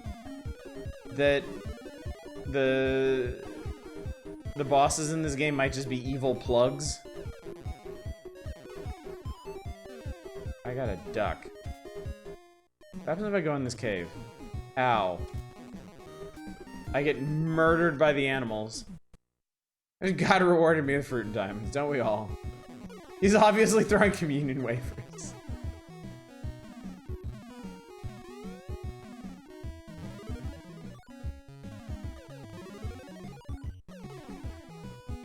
Okay, so none of that. Okay, what exactly is happening here? Okay, now I have a new weapon.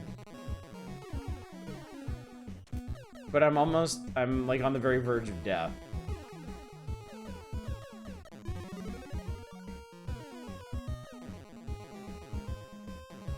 Wait, maybe this is based on that Russell Crowe Noah movie that came out years ago?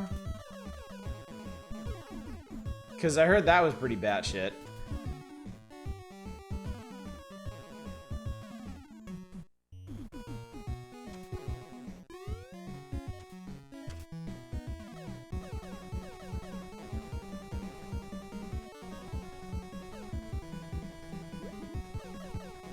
Okay, so it is plugs for every level.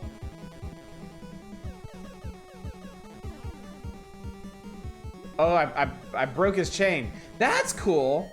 You have to defeat the plug, but you can also break his chain so he just floats freely and he can't move himself around.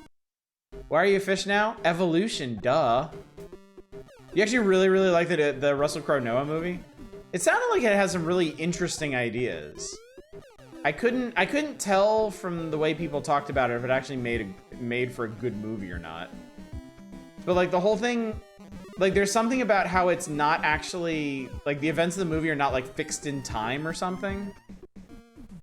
So there's like antiquated and modern elements mixed in. Does he punch the animals? Only when he gets really drunk. Wow, I am the best follower of our Lord and Savior in this list. Okay, that was Noah's Ark. That was a fucking trip. And on that note, chat, I think we're done for the evening. I think we will leave it there. We've knocked off a few more games. We're gonna circle back around and grab a translation patch for one because it looks really interesting and I think it's worth a deeper dive for us. I'll just mark some of the stuff off my list here. We did take a look at that. I'm gonna put this over here like that. Cool. Good. It's like progress. It actually feels like progress. Amazing. Can't believe I saw Noah from the Bible evolve into a fish. Should I add Glory of Heracles 4 to the spreadsheet? I mean, you still can. Nobody's stopping you. You can add as many things. Y'all can add as many things to the spreadsheet as you want whenever you want. It's also linked from Discord. Let me see if I can remember where it is. It might be pinned in next game. It is. The Weird Old Game spreadsheet is pinned in the next games channel in Discord. So anytime something strikes you, you want to make sure it's on the list, just pop in there and pop it on there. Do all the popping. You recognize the song?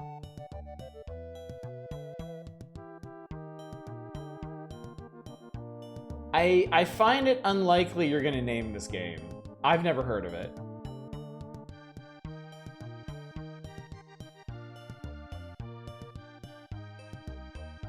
This is Heisei Shin Onigashima. which I actually understand a lot of that. Heisei is like a time period. Shin is new, and Onigashima is like Devil Island. Oh, you actually do know this series. Interesting. And I only know, I know most of those things because I watch One Piece. It's not practical knowledge, really. So, anyway, chat, that is gonna do it for tonight. We are spot on for time. We did good tonight. We powered through the bullshit. We finished the terrible, awful, no good, very bad Game Boy section. We made it through Counselor's Corner. Not too much left in this issue, honestly. Thanks for the stream. That was my pleasure, Peach and Satellite and all y'all. I looked up the game name. These pictures of cursed robots came up. Amazing. We got the Nintendo section, and we got Now Playing. So we'll see what we manage to do on Saturday. If y'all don't go really request crazy, we might come pretty close to wrapping this one up. We'll see, won't we? But I had a really good time tonight. I know there was a lot of suffering, crying, gnashing of teeth, pulling of hair, sinking under the desk, but we got through it and played some neat stuff at the end, so those of you that were able to power through. And we had a good time. Tomorrow night, we're doing a weird old wheel. The theme is PS1. I'm gonna hopefully gather up a bunch of interesting looking PS1 games that y'all have requested. We're gonna take a look at a bunch of them. And of course, as you know, the goal of the weird old wheel is always to see if we can find one game that rises to the top that might be worth doing a full playthrough. So keep that in mind for tomorrow. We'll be right back to the magazine, right back to here on Saturday, see how far we can get. No stream on Sunday, of course. And then Monday, it is Might and Magic time. Back to the cursed-ass lands of the undead to see if we can't accomplish something. I'm sure we can. Interesting. Okay. But for now, chat, I am going to go... Well, first, I'm going to doff my headgear here. And then I'm going to pop these out because they died right here at the end of the stream. All right. Okay. Make sure I've got that where I need that. Yeah, that'll work. All right, let's go find somebody to raid. Let's go find somebody up. Bright-eyed and bushy-tailed, having fun. I think.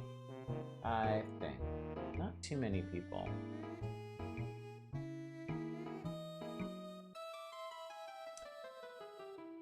Yeah, let's throw you a curveball. I see the last bosses up right now. I'm gonna send you over to them. They're playing Bloodborne. So, bit of a swerve from Nintendo Power all the way to Bloodborne, but you know what? Some nights they do be like that.